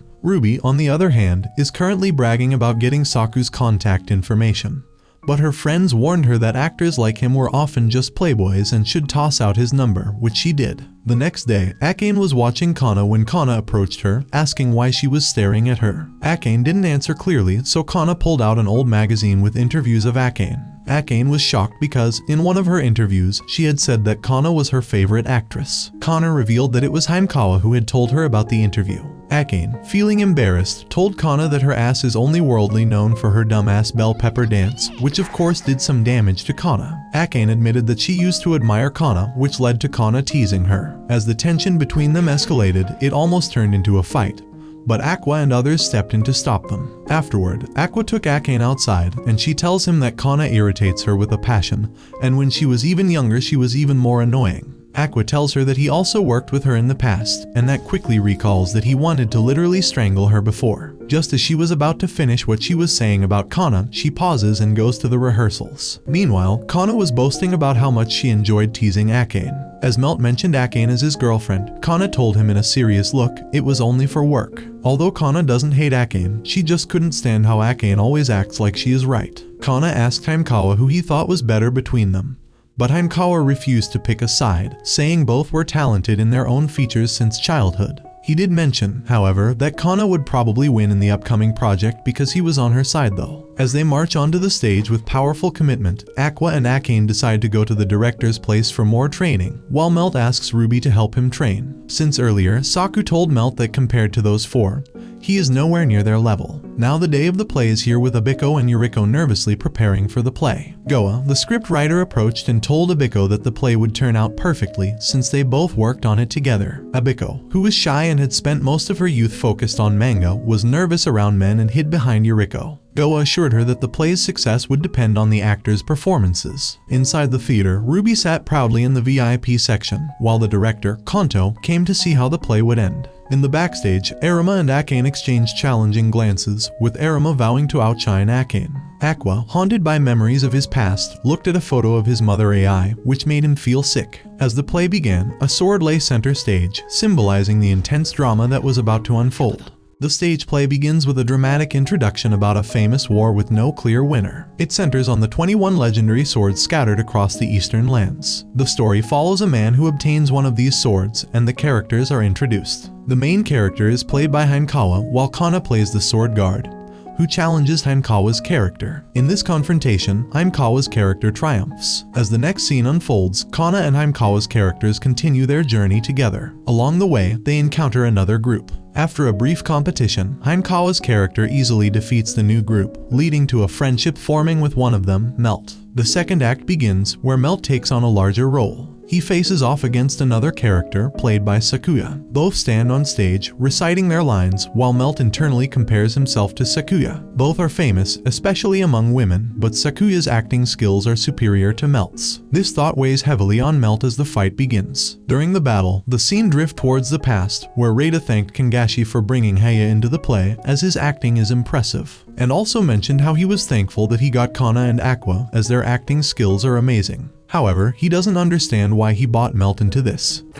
Know your place, trash. Reita feared that Melt lags behind the others in terms of skill and might ruin the play, and also recalls Melt's poor performance in Sweet Today. Despite this, Reita reluctantly accepted Melt in the play because Masaya believes in him. Masaya reassures Reita that Melt has improved and is no longer the same actor he once was. Reita agrees, acknowledging that only Yuriko, whose show Melt previously ruined, can judge him fairly. Reita also respects those who put in effort, like Melt. Even into a further flashback of Melt's past in middle school. Melt has always been popular because of his good looks, had girls flocking to him, and even when he made fun of others, people laughed. Despite his popularity, Melt wasn't wealthy and thought he could just wing everything, since everything always worked in his favor. The writer of Sweets Today, as she was watching Melt, she despised him, as his acting skills were poor and felt like there were no emotions in his moves. Questioning why would they put in someone with no talent in a play that the creator put so much work into. Melt and Sakuya engage in a brief fight on stage. Melt's acting is noticeably poor and both Yuriko and the audience begin commenting on it. Even Sakuya is frustrated by Melt's performance, thinking that Melt is ruining the play. Melt, aware of his limitations, reflects on his past performances, realizing that other actors would lower their acting quality when performing with him.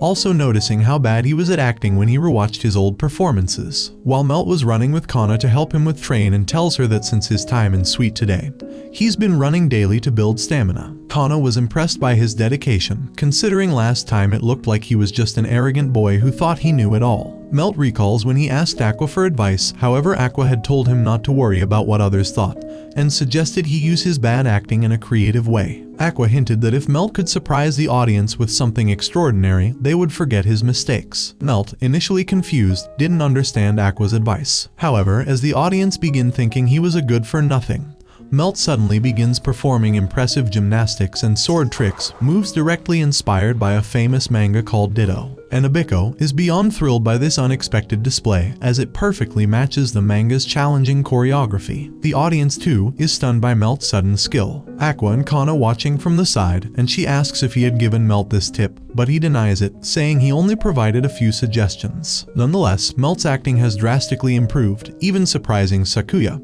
who had underestimated him. The scene shifts again to a rehearsal flashback where an actor was struggling with his performance. The actor, feeling inadequate compared to his fellow cast members, started observing others, including Akane, who was deeply understanding not only her own character, but also those of others. This made the actor feel even worse, as he hadn't even grasped his own role yet. In a moment of self-doubt, he began cursing his inability to perform. Back in the present, Melt is giving his all in the fight against Sakuya, determined to prove he isn't someone who has to be carried. He reflects on how, even though Sakuya may have spent 10 years honing his skills, Melt refuses to lose easily. Melt remembers the days when his popularity brought him attention from everyone. But despite that, something always felt missing, perhaps the joy of acting, which he's finally rediscovered. The match ends with Melt's character losing, and the entire hall falls silent. Suddenly, the room erupts in applause, and Yuriko is shown praising Melt's performance. Now, Hankawa and Kana's characters make their entrance. Meanwhile, backstage, Melt, initially planning to apologize for something, gets surprised by Sakuya's praising his acting. He acknowledges that Melt's performance during the play was far better than during rehearsals. In the final moments, showing that he even had blisters on his hands from the fight scenes, proving how serious he was taking it. He approaches Aqua and tells him that he finally understands what Aqua meant by his earlier advice. Melt now realizes that through effort and a shift in perspective, he can overcome his shortcomings, and with a smile, he finds the fun in acting once again. While Kana was performing on stage, and her acting was so impressive that when her co-actor made a slight mistake in timing, but Kana covered it up perfectly. The director, watching closely, praised her for her natural talent and exceptional skills. Currently, Kana was acting alongside Sako, who remarked how easy it was to work with her, unlike any actor she'd worked with before. As the play progressed, Aqua and Akane entered the scene. When Abiko, another cast member, saw Akane, she was surprised because Akane's script had been completely changed, and she didn't know what kind of performance to expect. But as Akane started acting, Abiko was blown away by how incredible her performance was. The entire audience was mesmerized as well. The play continued with every actor giving an amazing performance. Soon, the moment came when Kana and Akane were going to share the stage alone for a sword fight. While watching Akane's performance, Kana thought to herself that Akane was acting like she was the right one, commanding the stage. At the same time, Akane couldn't believe she was finally sharing the stage with Kana, since Kana is the reason she became an actress. However, Akane isn't sure if Kana even remembered their childhood past. Into a flashback. Years ago, Kana was on a TV show and Akane had been watching it with her parents. Akane was deeply impressed by Kana's confidence and ability to hold her own, even while working with adult actors. She watched Kana's scenes over and over, becoming a huge fan. When her parents asked what she liked so much about Kana, Akane explained how much she admired her talent. Her parents suggested Akane should try acting too, but Akane dismissed the idea, saying she was too shy and timid. However, with her parents' encouragement and the hope of one day becoming Kana's friend, Akane decided to give acting a shot. She started studying everything about Kana, even cutting her hair to look just like her idol. After some practice, she went to an audition where Kana was also scheduled to appear. Akane was nervous, but she kept reminding herself that this was her chance to meet her idol. At the audition, a man told Akane not to worry because the role had already been decided, which confused her. Suddenly, Kana arrived. The man, clearly intimidated by Kana's presence, quickly left. Akane was shocked to see her idol in person and nervously confessed that she was a big fan. Kana glanced at Akane's outfit, noticing how similar it was to her own style, and listened as Akane started talking about the man's strange comment about the role being pre-decided. Akane expressed her belief that the best actress should get the role, but Kana casually remarked that it might be like match fixing, where the outcome is already decided.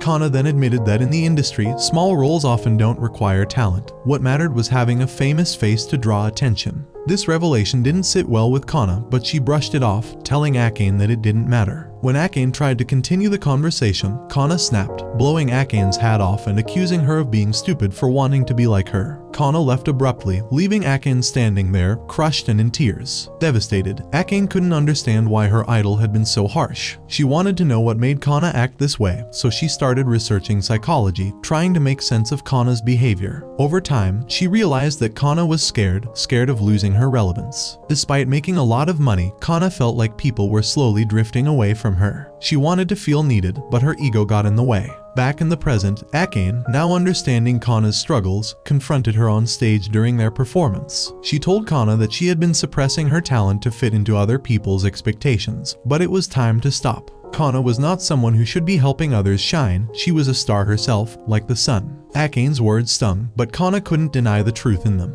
Akane then elevated her acting to an even higher level, trying to provoke Kana into doing the same. Kana could feel the tension rising. She had always believed she was helping the play by giving the spotlight to others, but now she realized that she had been diminishing her own shine in the process. The director noticed the shift too, thinking that Kana, as usual, was pushing the spotlight onto someone else. While Akane was delivering an outstanding performance, the director believed that Kana should focus on improving her own acting rather than letting her ego get in the way. Akane, however, was determined to bring out the best in Kana, trying to force her to compete in acting. As the scene progressed, Kana's mind wandered to her past. She remembered the days when her ego had caused people to turn their backs on her, leaving her completely alone. She wondered what had happened to her passion for acting. Why had it disappeared? Meanwhile, the director continued to think that Kana was intentionally making Akane look better, but Akane was desperate to stop her. She didn't want Kana to fade into the background. She wanted to compete with her, not have her throw away the spotlight. Kana's role in the play ended, and she retreated to the backstage, lost in thought. Akane wasn't happy either. She felt like she had won the spotlight unfairly, and it didn't feel good. Just then, Aqua appeared and told Akane that Kana's acting had frustrated him too. He explained that Kana had been elevating the entire play, and she didn't even realize how good she was. When Kana commanded attention, she shined brighter than anyone. But she often held herself back, which was disappointing. Akane, still pouting, admitted that she wanted to defeat Kana, but she wanted to do it fairly, with everything she had. Aqua smiled and told Akane that if she really wanted to beat Kana, she would have to step up her game even more. With a newfound determination, Akane and Aqua headed back toward the stage, ready to face Kana again. This time, it wasn't about stealing the spotlight, it was about a real, fair competition. Akane wanted Kana to give her best so they could both shine together. As she tells Aqua this, Aqua replies that they just have to drag Kana out of her shell as they march onto the stage. The play was unfolding on stage, with Melt and Sakuya playing their roles. As Sakuya watched Melt act, she commented how his movements had improved, but his acting remained as bad as ever. Meanwhile, Akane was stealing the spotlight with her performance, and Kana, observing her from backstage, couldn't take her eyes off her. Hankawa, standing beside Kana, casually remarked that she hadn't done much in the play so far. Kana responded that if everyone hogged the spotlight, the play would be ruined. Someone had to adjust, and that was her role. Curious, Kana asked Hankawa what he was up to, noticing he was holding his glasses in the air while reading the script. Hankawa explained that the makeup artist wouldn't let him wear his glasses because they'd mess up his makeup. Kana suggested he try contact lenses, but Hankawa refused, admitting he was scared of them. Kana teased him, saying that without them, he wouldn't be able to read others' expressions on stage, which was vital for acting. But Hankawa shrugged it off, claiming that, from the audience's perspective, body movements mattered more than facial expressions since most people couldn't see those small details clearly from far away. Kana found him odd but didn't push the matter. She then noticed Hankawa rereading the script and asked why. He warned her that if she didn't step up her game, Akane would outshine her. Though this upset Kana, she didn't show it. Haimkawa also mentioned that he was planning to add an unscripted scene to the play and asked Kana to cover for him. Kana scoffed, confidently replying, "Who do you think I am?" The two headed toward the stage to continue the performance. As the play continued, the tension rose as the moment came for Aqua and Haimkawa's characters to face off in a dramatic duel. From the audience's perspective, it was a gripping showdown. But for Haimkawa and Aqua, it was a battle for the spotlight. Haimkawa's acting was explosive, his emotions burning brightly like fire, while Aqua's performance was cold and distant, like ice. The contrast was stark, and an actor watching from backstage remarked how Haimkawa's passionate performance was consuming everything around him. In the middle of their intense battle, Haimkawa suddenly blocked an attack and pushed Kana into Aqua's arms, catching everyone off guard, including Kana, who was shocked and silently cursing Haimkawa in her mind. Aqua, understanding what was happening, played along and delivered a line, saying that Kana, as a woman, didn't belong on the battlefield. He spoke about how her body was too delicate for combat, and it was a man's duty to protect her. Kana realized Aqua was pushing her into the spotlight. The play's director was equally surprised since this wasn't part of the script. But Kana knew that actors could communicate through their body movements, and Aqua was telling her to seize the moment. Aqua was giving her the space to shine, and this filled Kana with happiness. She started reminiscing about her early days in acting, remembering how her mother had pushed her into the entertainment industry to live out her own dreams of fame. Her mother's ambition got Kana into the industry by networking with important people and hosting extravagant parties. As a child, Kana had been praised as a prodigy, but as her popularity faded, her mother became desperate, resorting to extreme measures to keep Kana relevant. Kana also remembered how her father had cheated on her mother, which devastated her family. Her mother's obsession with fame grew, and she changed drastically. Teishi, a director, had once warned Kana that if she didn't learn to coexist with others in the industry, she would fade away. Kana realized that the industry valued fame and money over acting skills, which is why she scolded Akane during their first encounter as children. She had learned to survive by letting others shine, playing a supportive role. She found joy in seeing others enjoy acting, but now Aqua was behind her, giving her the spotlight she usually gave to others. Kana hesitated, thinking that by stepping into the spotlight, she would lose herself. But Aqua reassured her that wasn't the case. Everyone around her wanted to see her perform, and after hearing this, Kana was shocked. She hadn't realized that people still wanted to see her act. With this newfound confidence, she decided to unleash her full acting potential. For the first time in a long while, Kana was no longer holding back. She took not only the spotlight she usually gave to others but also pulled the attention of everyone on stage toward herself. Her acting reached a level so high that even the other actors were left speechless, watching in awe. Kana shone brighter than she ever had, and Akane, watching her, felt a wave of emotions. Memories of her childhood idolizing Kana rushed back, and she was overwhelmed with happiness. She shouted Kana's name, telling her that this was the Kana she had always admired, the Kana she had wanted to surpass. The present Kana was glowing like the sun, and Akane was thrilled to see her childhood hero back at her best. However, Aqua, watching from the side, couldn't feel the same joy. He knew Akane and Kana were enjoying the moment, but he couldn't share in their happiness. Aqua had always acted for a single purpose: revenge. The final act of the play was approaching, where Akane's character was mortally wounded by Haimkawa's character. Seeing Akane's character injured triggered something deep within Aqua's mind. His character, devastated by Akane's injury, was supposed to give up fighting, but Aqua was lost in a memory. He remembered being with Teishi, who had given him advice about acting and emotions. Aqua had read books about trauma, learning about his own triggers. Teishi had known Aqua's trigger point well. He would lose himself if he started enjoying acting too much. Because of this, Teishi had suggested that Aqua stop acting and seek help. But Aqua refused. His only goal in acting was revenge for AI, and nothing else mattered. Teishi had warned him that if Aqua couldn't control his trauma, it would consume him. But Aqua didn't care. For him, acting was the only way to achieve his revenge. So Teishi warns him if he wants to continue acting, he cannot enjoy it at all. As these thoughts swirled in his head, Aqua's character suddenly lashed out at Haimkawa's character in a rage. The fight took a dangerous turn, and Aqua's sword seemed to bend in midair, but it didn't stop. The blow landed, and everyone on stage and in the audience was shocked. Aqua had went fully in on his acting, but for him, nothing else mattered. The only thing driving him was revenge. With that, the play reached its climax, leaving the audience stunned and the actors surprised. While filming a scene, a memory suddenly hit Aqua. I once told him, "Your acting is good." It seemed casual at the time, almost unsettling in her quirky way. But when she went on to say how truly talented he was, it stuck with him. That moment meant everything. Back in the present, Aqua was locked in a gripping scene with Haimkawa. Every move, every emotion felt real.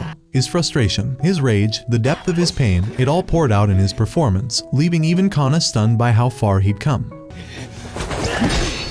But then the past crept back in. His greatest failure, he couldn't save Ai. That regret haunted him. No matter how much he longed for peace, he knew he wouldn't get it until he made the one responsible suffer. He didn't just want justice, he wanted vengeance. As Aqua pushed through the scene, he realized it wasn't just the script driving him. It was his own pain. Deep down, he just wanted to hear Ai's voice again. The weight of that wish broke him open. Real tears spilled, raw and unfiltered. And in that moment, his performance soared. When the fight ended, the cast shifted focus, reviving Akane's character. She had died saving others, and now Aqua's role was to bring her back, by crying with hope. And this time, the tears came naturally. To summon real emotion, Aqua pictured an impossible dream.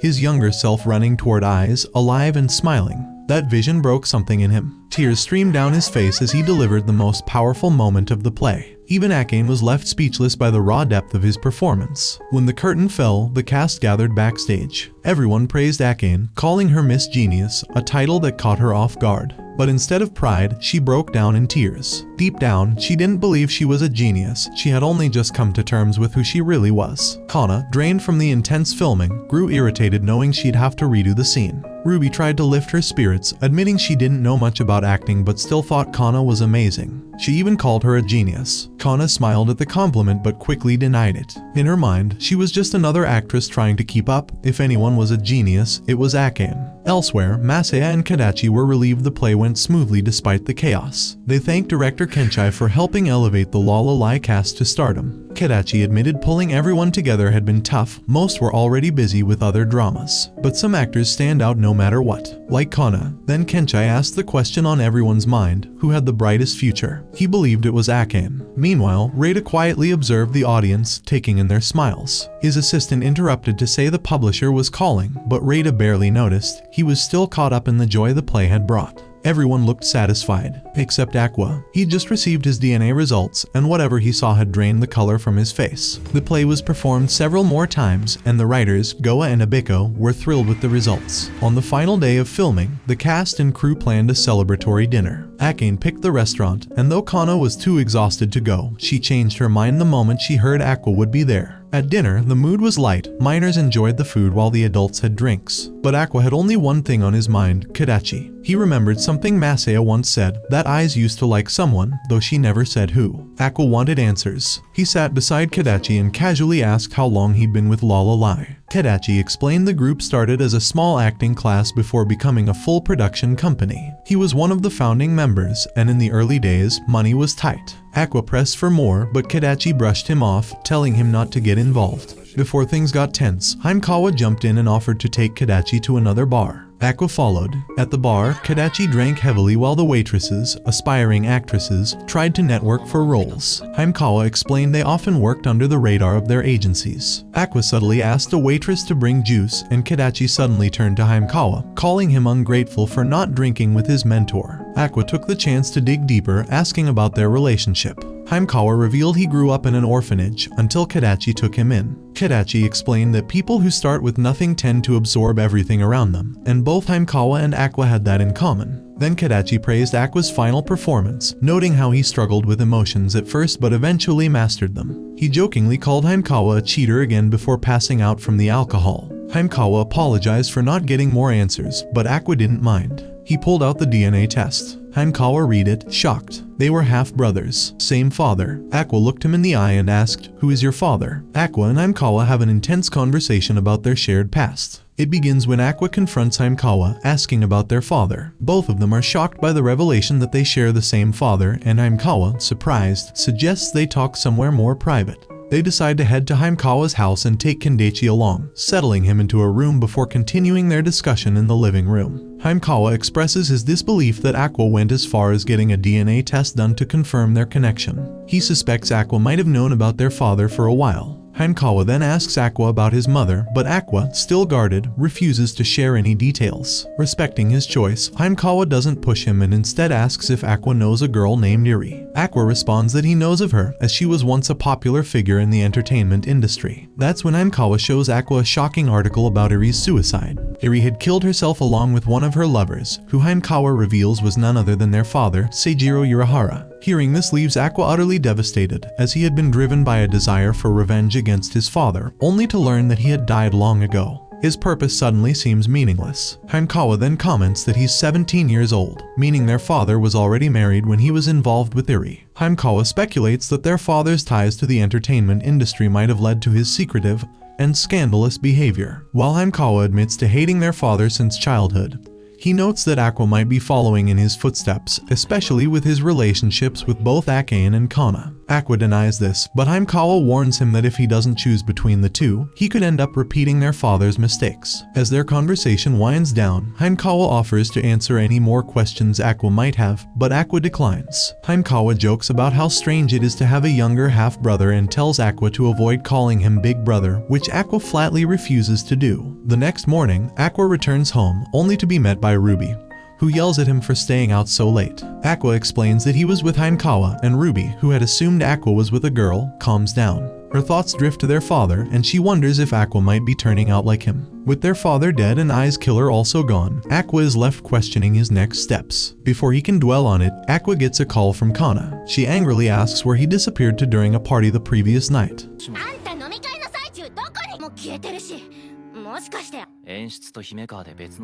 Aqua tells her he was with Hankawa and the director, but Kana, still frustrated, gives him an earful before hanging up. Aqua checks his messages and sees a text from Kana where he had warned her not to drink because she's not the age limit. This leads Aqua to question whether he should try to live a freer and happier life. Meanwhile, Ruby, Kana, and Cho are talking about their YouTube channel. Cho is thrilled that she's gained over 20,000 subscribers, but Ruby and Kana aren't satisfied. They want millions. Cho, a bit irritated, reminds them that they're already more successful than 75% of creators. Ruby and Kana, however, are set on being at the top, which frustrates Cho. They tease Cho, pointing out that she's also a top YouTuber, but Cho has an idea for a video, a room tour. Ruby loves the idea, having seen similar videos, but Kana is hesitant. She doesn't want to sell her privacy for views. However, when Cho suggests they could buy things for the video and claim them as business expenses, Kana quickly agrees. The room tour begins, and it's revealed that Kana's room is filled with expensive items, including a gaming PC she doesn't even use. Ruby and Cho are surprised by Kana's lavish lifestyle,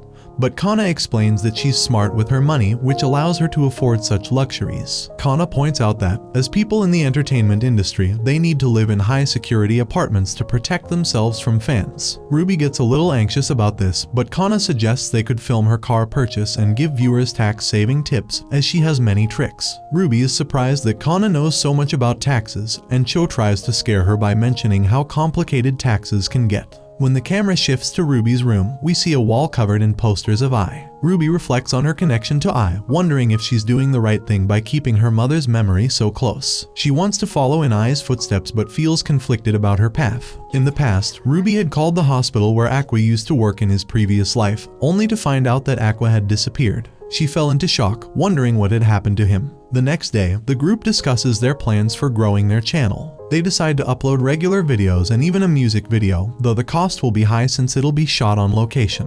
Ruby gets excited, especially when they hear that a songwriter, who had worked with Ai, might be writing the song. Aqua becomes alert at the mention of this songwriter, thinking it could be his chance to learn more about Ai. Kana notices Aqua's distracted mood and asks him about it. Aqua brushes it off, but Ruby is excited to sing the new song. However, when the song doesn't arrive on time, Ruby becomes stubborn, insisting that things need to move quickly. Kana, too, is serious about her acting, and Cho jokes that she'll look like a teenager in 5 years. Ruby's determination makes the songwriter start working again, inspired by the video Ruby sent, where she expressed her admiration for his past work. Aqua, sitting quietly, is asked by Ruby if he'll join them for the music video shoot. The location is the same place where Aqua worked in his previous life and where he died. Initially, Aqua refuses, but when Ruby asks for his help, he agrees. Kana, however, is the most excited, thinking she'll get to spend time with Aqua. Just as they prepare for the shoot, a mysterious girl is shown, smiling at them from afar. Aqua agrees to join Kana and the others on their trip, which will last 2 nights and 3 days. Kana, excited but a little flustered, asks Aqua if he's packed his suitcase yet.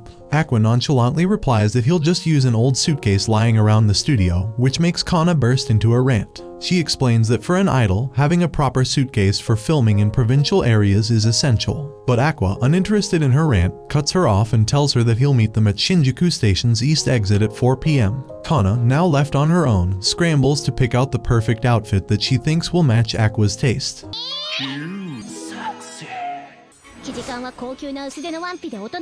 She tries on multiple styles, imagining how each one would look, but ends up running late despite starting 2 hours early. As she races to the station, she fears Aqua might make a snide remark about her tardiness. At a traffic stop, she receives a message from Aqua, who tells her he's waiting at a nearby coffee shop. The text brings a smile to her face, and she rushes to meet him. When she arrives, Kana enters the coffee shop, hurriedly making excuses about her taxi getting caught in traffic. Aqua, who's calmly reading a book, doesn't seem bothered by her lateness. He has already ordered her a coffee, which she gratefully accepts as she sits down. After their coffee, Aqua asks Kana about stores that sell rolling suitcases, since he needs one for the trip. Kana, distracted by her thoughts, tries to pay for the coffee but is caught off guard when Aqua steps up and pays the bill before she can. Shocked and feeling embarrassed, Kana starts to cry, lamenting how she was just about to pay. They head to a department store to pick out a suitcase for Aqua. After browsing through several options, Aqua chooses a white suitcase, which makes Kana blush. The color reminds her of her glow stick, the one fans use at her concerts. Curious, she almost asks Aqua why he chose that color but holds back.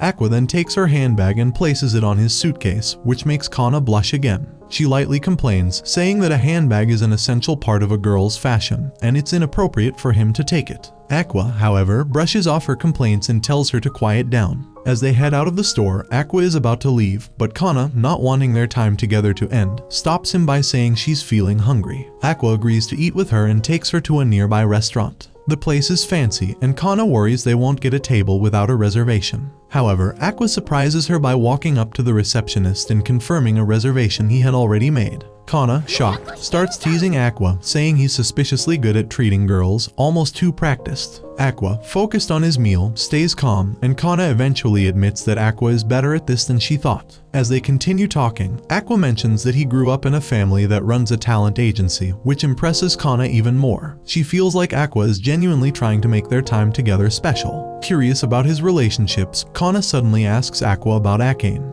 Aqua pauses, his utensils frozen, before he tells her that he will give her a clear answer. He admits that he never intended to get involved romantically with anyone, but now he's reconsidering that decision. Kana agrees, saying that everyone has the right to love freely. After finishing their meal, Aqua had already called a taxi for Kana, and as the car pulls up, she finds herself in shock. Her thoughts spiral, wondering if Aqua might take her somewhere for the night. Blushing and flustered, she's both impressed and nervous. But to her surprise, Aqua simply drops her off at her home, leaving Kana to reflect on their day together. She changes her clothes, lies down on her beanbag, and looks at some photos while thinking about Aqua's words. Meanwhile, Aqua is with Akane, taking photos of her. Aqua asks her about the filter she's using, thinking it might ruin the image, but Akane explains that it enhances the photo. Aqua sips his drink and starts thinking about his relationship with Akane. His goal of finding his father is over, and he realizes he no longer needs to keep Akane close for that purpose. He can't keep a young girl with a bright future tied to him forever. Akane talks about her family's usual vacations, and Aqua notices she comes from a good background. He invites her to join them on the upcoming Miyazaki trip, as he wants to talk things over with her.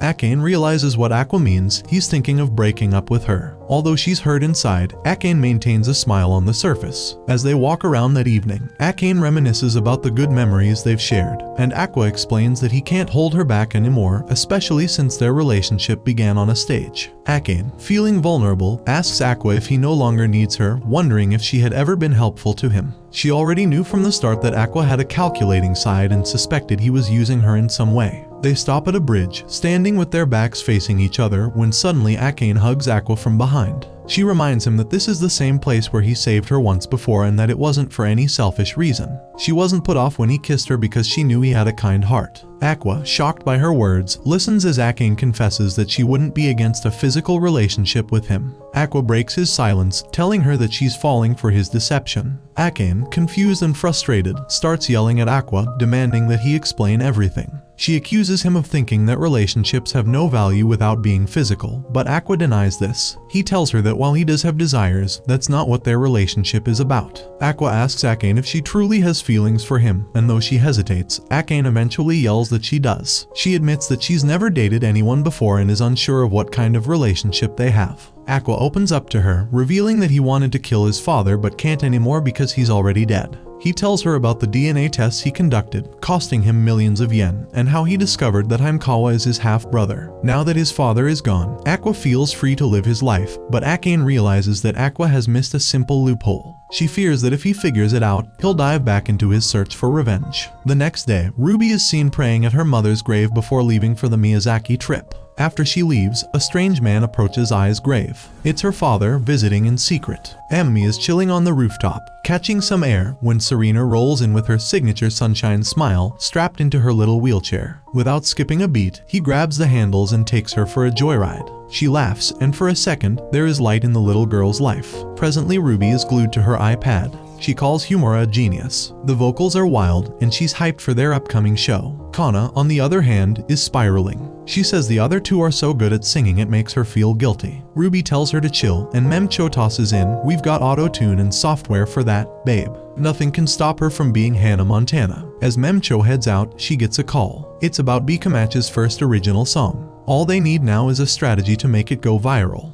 The girl on the line says, "Let's shoot it near a river, it's aesthetic and barely needs prep." Memcho shrugs. If the vibes are right, they're right. She agrees as she doesn't say no to talented weirdos with a vision. Later, Kana's at the airport when she spots another suitcase next to hers. She is internally screaming as it's Akane's. It turns out she's tagging along. Kana is not thrilled about flying with her romantic rival. Aqua calmly reminds her that this was her idea, this whole bonding road trip thing. Kana is still sulking. Ruby, on the other hand, is in love. She says Akane is so pretty and cool that she wants to call her big sister. She literally can't process how a 10 by 10 baddie like Akane is dating her emo potato of a brother. She wonders if he's blackmailing her or anything. Aqua sighs, silently wondering what kind of criminal she thinks he is. Memcho catches Kana in a corner, crying because she wanted to be the big sister of the group. Memcho wonders which team she's even supposed to root for. The flight, surprisingly, is chill. No catfights, no flying drinks, just excited idle chilling. They land in a peaceful town wrapped in mountains, myths, and way too many demon statues. The whole squad goes into selfie mode.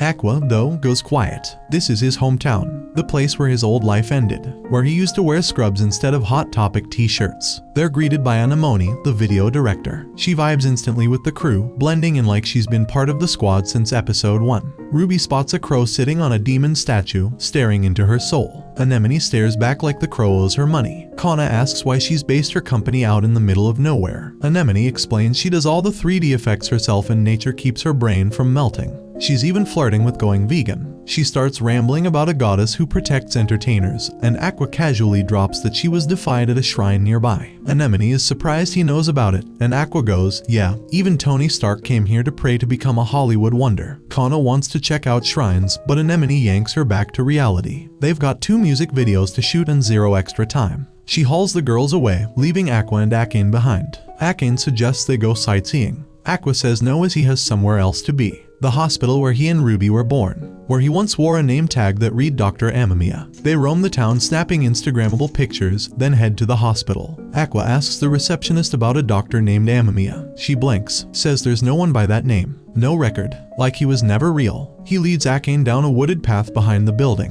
He remembers AI walking down that same trail, glowing with excitement before giving birth. He remembers following her, half doctor, half obsessed fanboy. He also remembers the killer, standing there like a statue, just waiting to make his move. Akane gently brings him back with a smile. He tells her to head back. She says she'll go wherever he goes, even if her legs are shaking like jello from all the emotional tension. They reach the cliff. Aqua asks what would happen to a body if it fell from there and no one looked for it for 15 years. Akane thinks he's talking about a dog and answers like it's a pet cue and if it's buried, it's there. If not, wildlife would turn it into a buffet. She finds it cute that he's still thinking about a childhood pet. He doesn't correct her. Eventually, they reach an abandoned house. The place gives off horror game tutorial energy. Akane asks why they're there. Aqua says this is where someone he knew used to live. That someone was him. Gorou Amemiya, a kid whose mom died giving birth, whose dad vanished for milk and never came back. Raised by grandparents. Grandma was warm. Grandpa was ice. Blamed him for everything. He remembers deciding to become a doctor not because of trauma, but because doctors looked cool. His grandma said it was sweet. Maybe it was. He recalls working late nights, checking in on Serena, the terminal girl. The day he was told her parents wouldn't show up broke something in him. She gave him an idle keychain showing AI, telling him to treasure it. It was her last memento. A crow watches from afar. A voice wonders if fate dragged two orphans to AI, a woman who gave birth to soulless reincarnations. Itachi's little sister watches too. Red hair, white eyes, surrounded by crows. Like she's waiting for the next act. Meanwhile, the girls are filming. Anemone films them snacking, laughing, being teens for once. Then she asks Kana to turn like she's facing her crush. Kana hits the smile perfectly. Anemone teases her. Nemcho says the girl's a natural. The production team is huge, lighting, makeup, wardrobe. Kana whispers that while idols may get paid in peanuts, this shoot alone is costing $500,000 yen. Bless the producer's wallet. Memcho's chilling on the side, not allowed to film past 10 because of minor labor laws. She's cranky and ready to crash.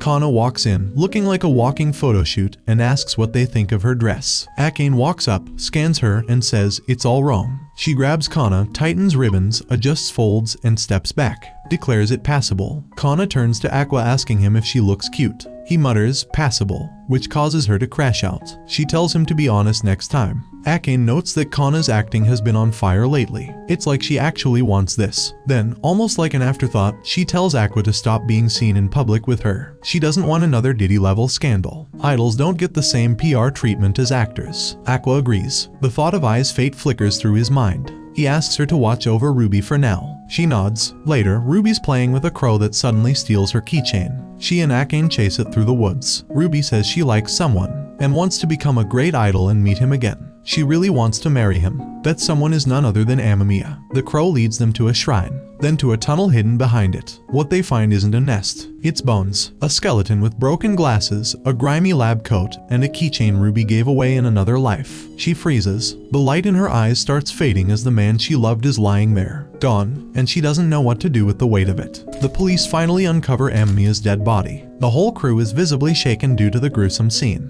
The director leads Ruby back to the inn, telling her that they can cancel the shoot if she's shaken. But she decides to throw herself into her work to distract herself, saying that she can handle it. The director, however, is worrying about her. She's not her usual self. Ruby quietly goes into her room and notices that Akane is still not back. Speaking of Akane, she is sitting on a bench with Aqua under the starry night. Aqua apologizes for making her experience something so awful and blames himself for asking her to tag along. Because of him, she had to see something so dreadful. Akane tells him that it doesn't matter. She quietly gets up and tells him that he is trying to shoulder everything on his own and he should stop blaming himself for trying to protect everything on his own. According to the police, it's a murder case and it's the murderer who's at fault. So why is he trying to shoulder a responsibility? Aqua, however, reveals that he's been using her all this time. He's been feeding her information during the trip by leading her to the hospital and the woods. He wanted her to find that corpse. This shocks her. He says that he thought it would be best if the corpse was left undiscovered, though it might have been better for everyone, but he secretly wanted someone to discover it. He bows his head thanking her for finding it for him. Akane looks at the broken and vulnerable boy in front of her saying that he's not going to be able to find it. She says that it's not his fault and she didn't do anything.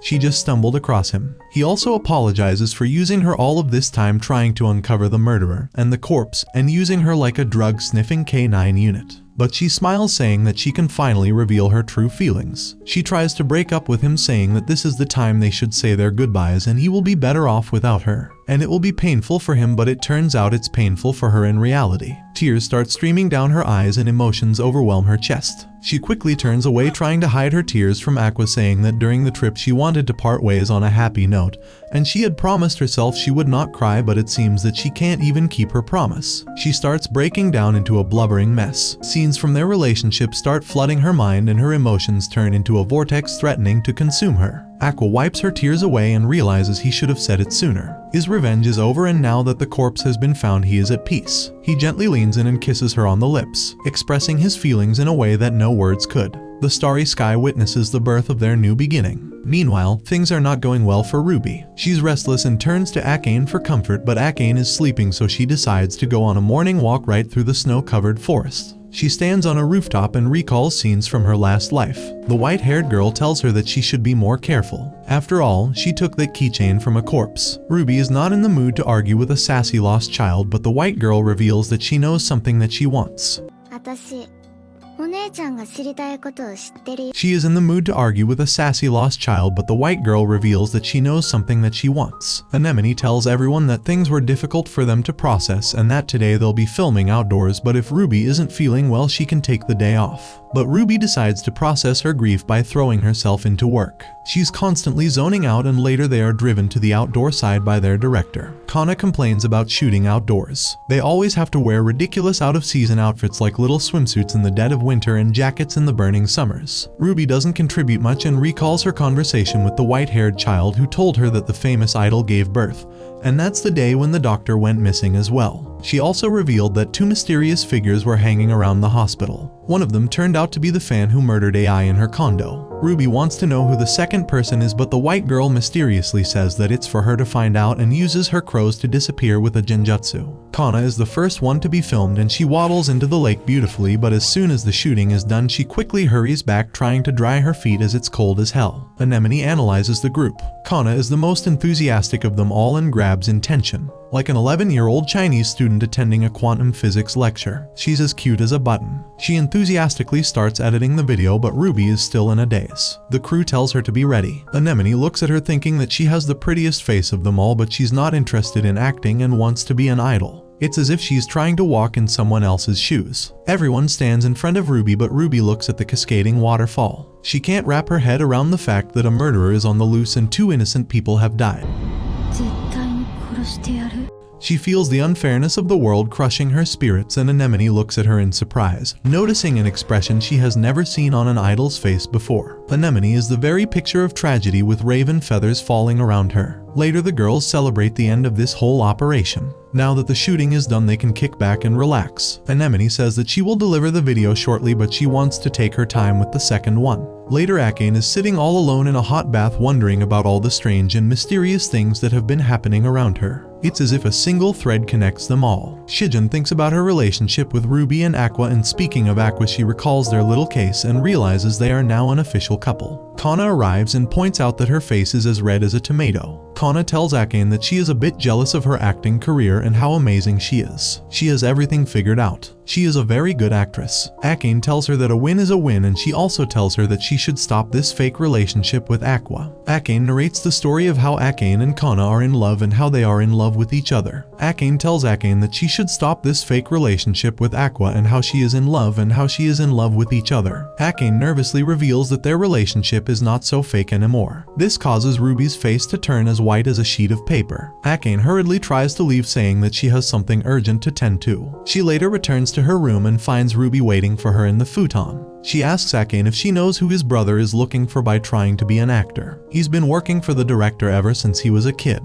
Akane reveals that he just wants to meet someone in show business and he wants to be so successful that the guy has to meet him. Ruby coldly wonders who it is. Ruddy has gone full Yandere, with her eyes wide open and full of danger. Akane realizes she shouldn't reveal much about their little scheme. It will create unnecessary problems. She tries to go with a make-up story that it's someone he likes. Ruby tries to accept her phony story. The clock continues to tick and the whole world is asleep except for Ruby. Later the whole group meets up at the shrine. Little wooden plates holding prayers are hanging all around, and anyone who bangs it with a mallet will get their prayers answered.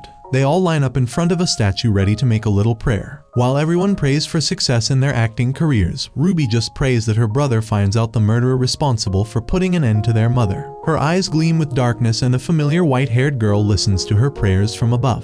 The video finally arrives and it is spectacular with amazing effects, nice choreography, and dazzling beauty. It turns into a wonder, a sensation throughout the world, and it opens many doors for all three members of the B-Komachi. Some give interviews and some are broadcasted on live TV shows. The year rolls on and they're finally back at school, and this is the year where everyone's story will make great developments. 6 months have already passed, back when B-Komachi shoots their music video, and during these 6 months B-Komachi does not just grow, it absolutely explodes, because their music video crosses 20 million views, which in idol language basically means congratulations, your privacy is now officially dead.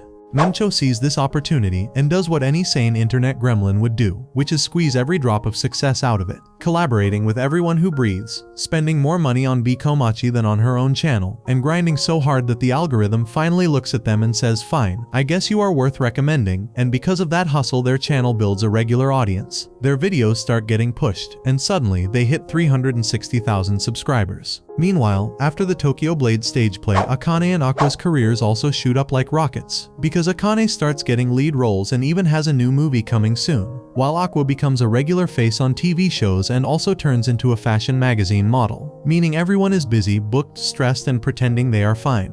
During these 6 months, Aqua also tells Kana the truth, which is that he and Akane are not fake dating anymore, they are actually dating for real, and Kana takes this information like a champ on the outside, and like Windows XP crashing on the inside. 1 year after their first concert, B-Komachi finally holds their second live concert, this time in front of 1,000 people, while the rest of the world watches through paid live streaming. Because capitalism never sleeps, and after the concert ends, Miyako drives everyone home, because Aqua does not come to watch the concert. Memcho asks Miyako the reason, and Miyako explains that Aqua is busy shooting the TV show Dig Deep One Chance, filming 3 episodes in 1 day, which already sounds illegal for a teenager. During the ride, Kana suddenly asks Miyako to stop the car because she says she has some work to do. But surprise, that is a lie, because she gets down, sits on the stairs nearby and just exists there, emotionally buffering, and then Memcho follows her, because she knows something is wrong and gently tells Kana that she can see she is going through a tough time. Kana finally lets it out and explains that whenever she goes to the agency, Aqua disappears into his room. He does not even come to watch her live concert. And now that he is dating Akane, he keeps avoiding her, and she clarifies that she has no problem with Akane, because Akane is talented, kind, and did nothing wrong, and Aqua also did nothing technically wrong, but avoiding her hurts a lot. And she screams and cries while saying this, because bottling emotions is overrated and ineffective. Memcho drops Kana home and decides that instead of tweeting motivational quotes, she will directly talk to Aqua. And when Aqua finishes shooting and comes outside, he sees Memcho waiting for him, and immediately realizes this is not a coincidence, because nobody just randomly waits outside a studio at night unless drama is involved. Aqua says he is tired and cannot talk right now, but Memcho calmly points out that the next time they both are free could be months later. So Aqua gives up, she takes him to her place, and Aqua casually tells her that bringing a minor home after 11 p.m. is illegal, which instantly makes Memcho panic internally. She then notices that Aqua is extremely sleepy, and he starts explaining his insane schedule, saying that today he shoots 3 episodes, sometimes even 4. He also gets invited to the next La La Lai stage play and has to rehearse for that. And on top of everything, he still has to study at home, because trauma does not cancel homework. Memcho asks if he plans to go to college, and Aqua says yes, he wants to take the medical school entrance exam. And when she asks if he wants to become a doctor, Aqua admits he is not completely sure, but it is one of the possible futures he is considering. And Memcho says she also wanted to go to college once, so she admires his decision. Memcho then explains sometimes people do not make rational decisions, like Aqua avoiding Kana, which is not rational because he could have treated her better. She also adds that kids like him do not know how to balance things, and only choose what benefits them. That sentence hits Aqua's last nerve, and he pushes her onto the sofa and snaps, telling her to stop talking as if she knows everything. And he admits that yes, he decides to stay away from Kana, and no, he is not stupid, he knows it hurts her, and no, he does not want to do it either. But now he is thinking about the future, not just his own, but everyone around him. He explains that Kana will become a very famous idol, and he gives a general rule of the idol world, which is that if an idol has a boyfriend, fans go insane, and if a photo leaks, chaos erupts, and if some unhinged fan finds out Kana has a boyfriend, who will take responsibility, what they would do if someone breaks into her house and kills her. And suddenly Memcho realizes she is wrong, because Kana is not obsessed with Aqua, Aqua is obsessed with Kana. Memcho then grabs his head, smiles sadly, and apologizes. The next day, Aqua continues shooting more episodes of Dig Deep One Chance, which shows Ruby as a guest reporter on the show. And Aqua is absolutely not happy, staring death rays at the producer, who silently signals that this is not his fault. And Ruby keeps popping up with reporting segments, investigating whether a legendary guy named Pikachu actually exists in the real world, because priorities, and after asking many people, she finally finds a man named Pikachu, proving the report true. Aqua confronts Kaburagi, who explains showing twins together is beneficial for the show. And when Aqua asks if this was his plan, Kaburagi denies it and says Ruby proposed it during the live concert invitation, praising her strength and saying he never imagined she would be like this when he first saw her. And he also wonders if Strawberry Productions planted the idea. Meanwhile, along the poolside where Ruby confronts a guy named Ichigo, he is the president of Strawberry Productions, who tells Ruby to stay away from him. But Ruby refuses, because backing down is not in her character sheet, and she bluntly says that he was the closest person to her mom, which means he is also the closest to the truth behind her death. And she declares that she will not stop chasing him until she finds out who killed her mother, and then she casually drops another emotional grenade by demanding to know who her father is. Ichigo snaps back and says he already told her that he does not know, and if he actually knew he would have killed that man himself a long time ago. Which is not exactly comforting, but at least honest, and Ruby immediately switches strategies and asks him to give her the contact details of everyone who was connected to her mom. But Ichigo straight up refuses, explaining that back then those people were nobodies surviving on instant noodles. But now they are big names, powerful figures, and if Ruby suddenly approaches them without thinking, it could cause massive problems. And since Strawberry Production is supporting Miyako, they would have to clean up that mess. Ruby argues that she is already popular now, but Ichigo destroys that confidence in one sentence by telling her she is only slightly more popular than underground idols. Nothing more, Ruby immediately connects the dots and asks if he will introduce her to those people once she becomes truly popular, and Ichigo reluctantly agrees. Then Ruby instantly asks the most important follow-up question, which is how exactly she can become popular, and it is revealed that Ruby already followed Ichigo's instructions before, which is why she got the reporter job on Dig Deep one chance. And Ichigo gets excited for a second, saying now that's what I'm talking about, next step. But then he looks at Ruby, regains composure and goes back to normal mode. Ruby tells him that she believes in his skills, since he was once the president of Strawberry Production, and she understands that her mom did not become popular on talent alone, and that Ichigo also played a role in that success, so she asks him to teach her what she needs to do to become famous. In the next scene we see Ruby doing reporting work exactly the way Ichigo advised her, because he told her that on set she needs to leave an impression and clearly show her character. Ruby says she wants to look cute, smart, and considerate, but Ichigo shuts that idea down immediately and tells her to play a stupid, rude, cheeky character instead, saying she needs to act dumb with both words and gestures, so she should exaggerate everything and make the episode intentionally bad, because bad content spreads faster than good content. Welcome to Media Logic. During the shoot, Ruby is asked if she recently made any mistake, and she perfectly plays the stupid character by telling a story about how she once tried to make hand soap from bar soap, boiled it, filled the entire house with smoke, and almost burned the place down. And Aqua immediately realizes that she twisted the story deliberately to make herself look dumb, and he understands that someone is clearly helping her behind the scenes. After the shoot ends, Ruby also follows Ichigo's last piece of advice, which is to treat assistant directors very nicely, because one day they might become full directors, and this means she starts getting closer to the Yoshizumi, maintaining her nice behavior regularly, sometimes bringing him tea, sometimes casually asking about his free time habits, and Yoshizumi starts overthinking like a true anime side character, wondering if Ruby is flirting with him and if he might be her type.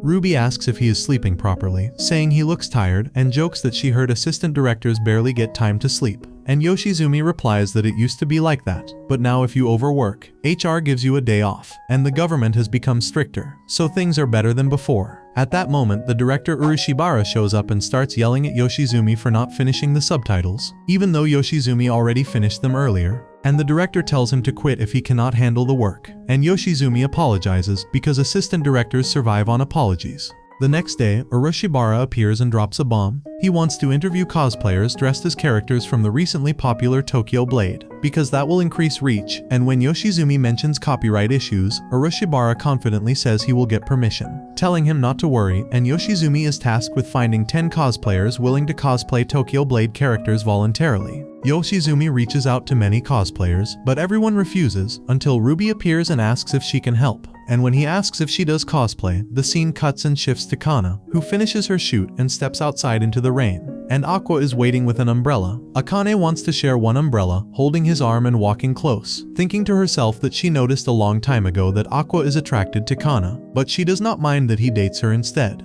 She promises herself that if he cheats, she will kill him, lovingly, while keeping a close eye on him. At school, Ruby asks Minami to cosplay with her, but Minami doubts herself, saying she only did cosplay for magazines and never at big events, and Ruby encourages her, and Minami finally agrees to talk to her manager. Meanwhile, Yoshizumi, who has been rejected by many cosplayers and is terrified that Urushibara will yell at him again. When his sister Mimi shows up, inspiration strikes, and he asks her to cosplay for Dig Deep, but Mimi refuses. But Yoshizumi explains VTubers as people who stream using 3D characters instead of showing their real faces, saying they are everywhere now, and Mimi is a successful independent VTuber with 300,000 subscribers. Yoshizumi pushes her to play that character, reminding her he is her manager and knows all her accounts, including the ones where she talks trash about him, promising to forget everything if she agrees, leaving Mimi with no escape, and she accepts. Later, Ruby mentions that she heard from her brother that getting permission from the Tokyo Blade author is very hard, shocking Yoshizumi, who goes to confirm with the director.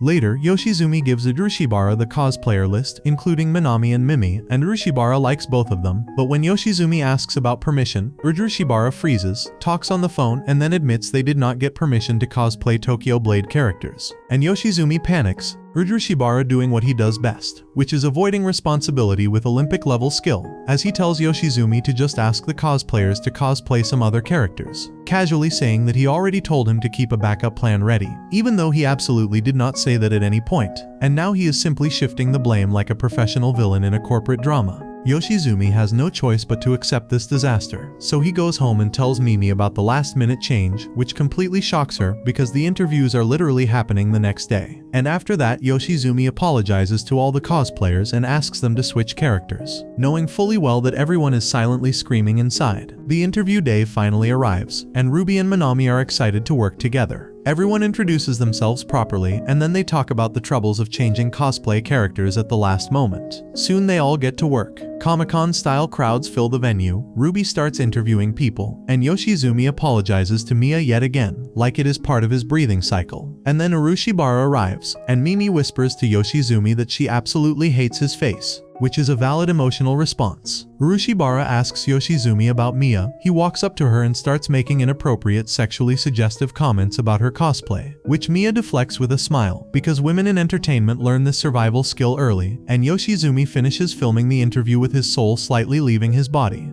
After the interview, on the train ride home, Mia tweets about her experience, and she does not sugarcoat anything, writing that the TV industry is trash, that they do not respect her and only look at her as erotic content, that they lured her in using Tokyo Blade cosplay and then forced a last-minute switch to original characters, and that they do not respect cosplayers at all. And within moments, the tweet goes viral, reaching Kana, Frill, and basically everyone with Wi-Fi. The next day, Yoshizumi calls Mia and apologizes again, asking her to delete the tweet, but Mia refuses and explains that just because she does erotic cosplay does not mean it is okay to ignore cosplay-related questions, and jumps straight into sexual harassment. She explains that she was already hurt. She and her friends stayed up all night preparing Tokyo Blade costumes, and the last-minute change destroyed all that effort, making her feel disrespected, and she says the tweet is a warning for other cosplayers so they do not go through the same thing, and that is why she will not delete it.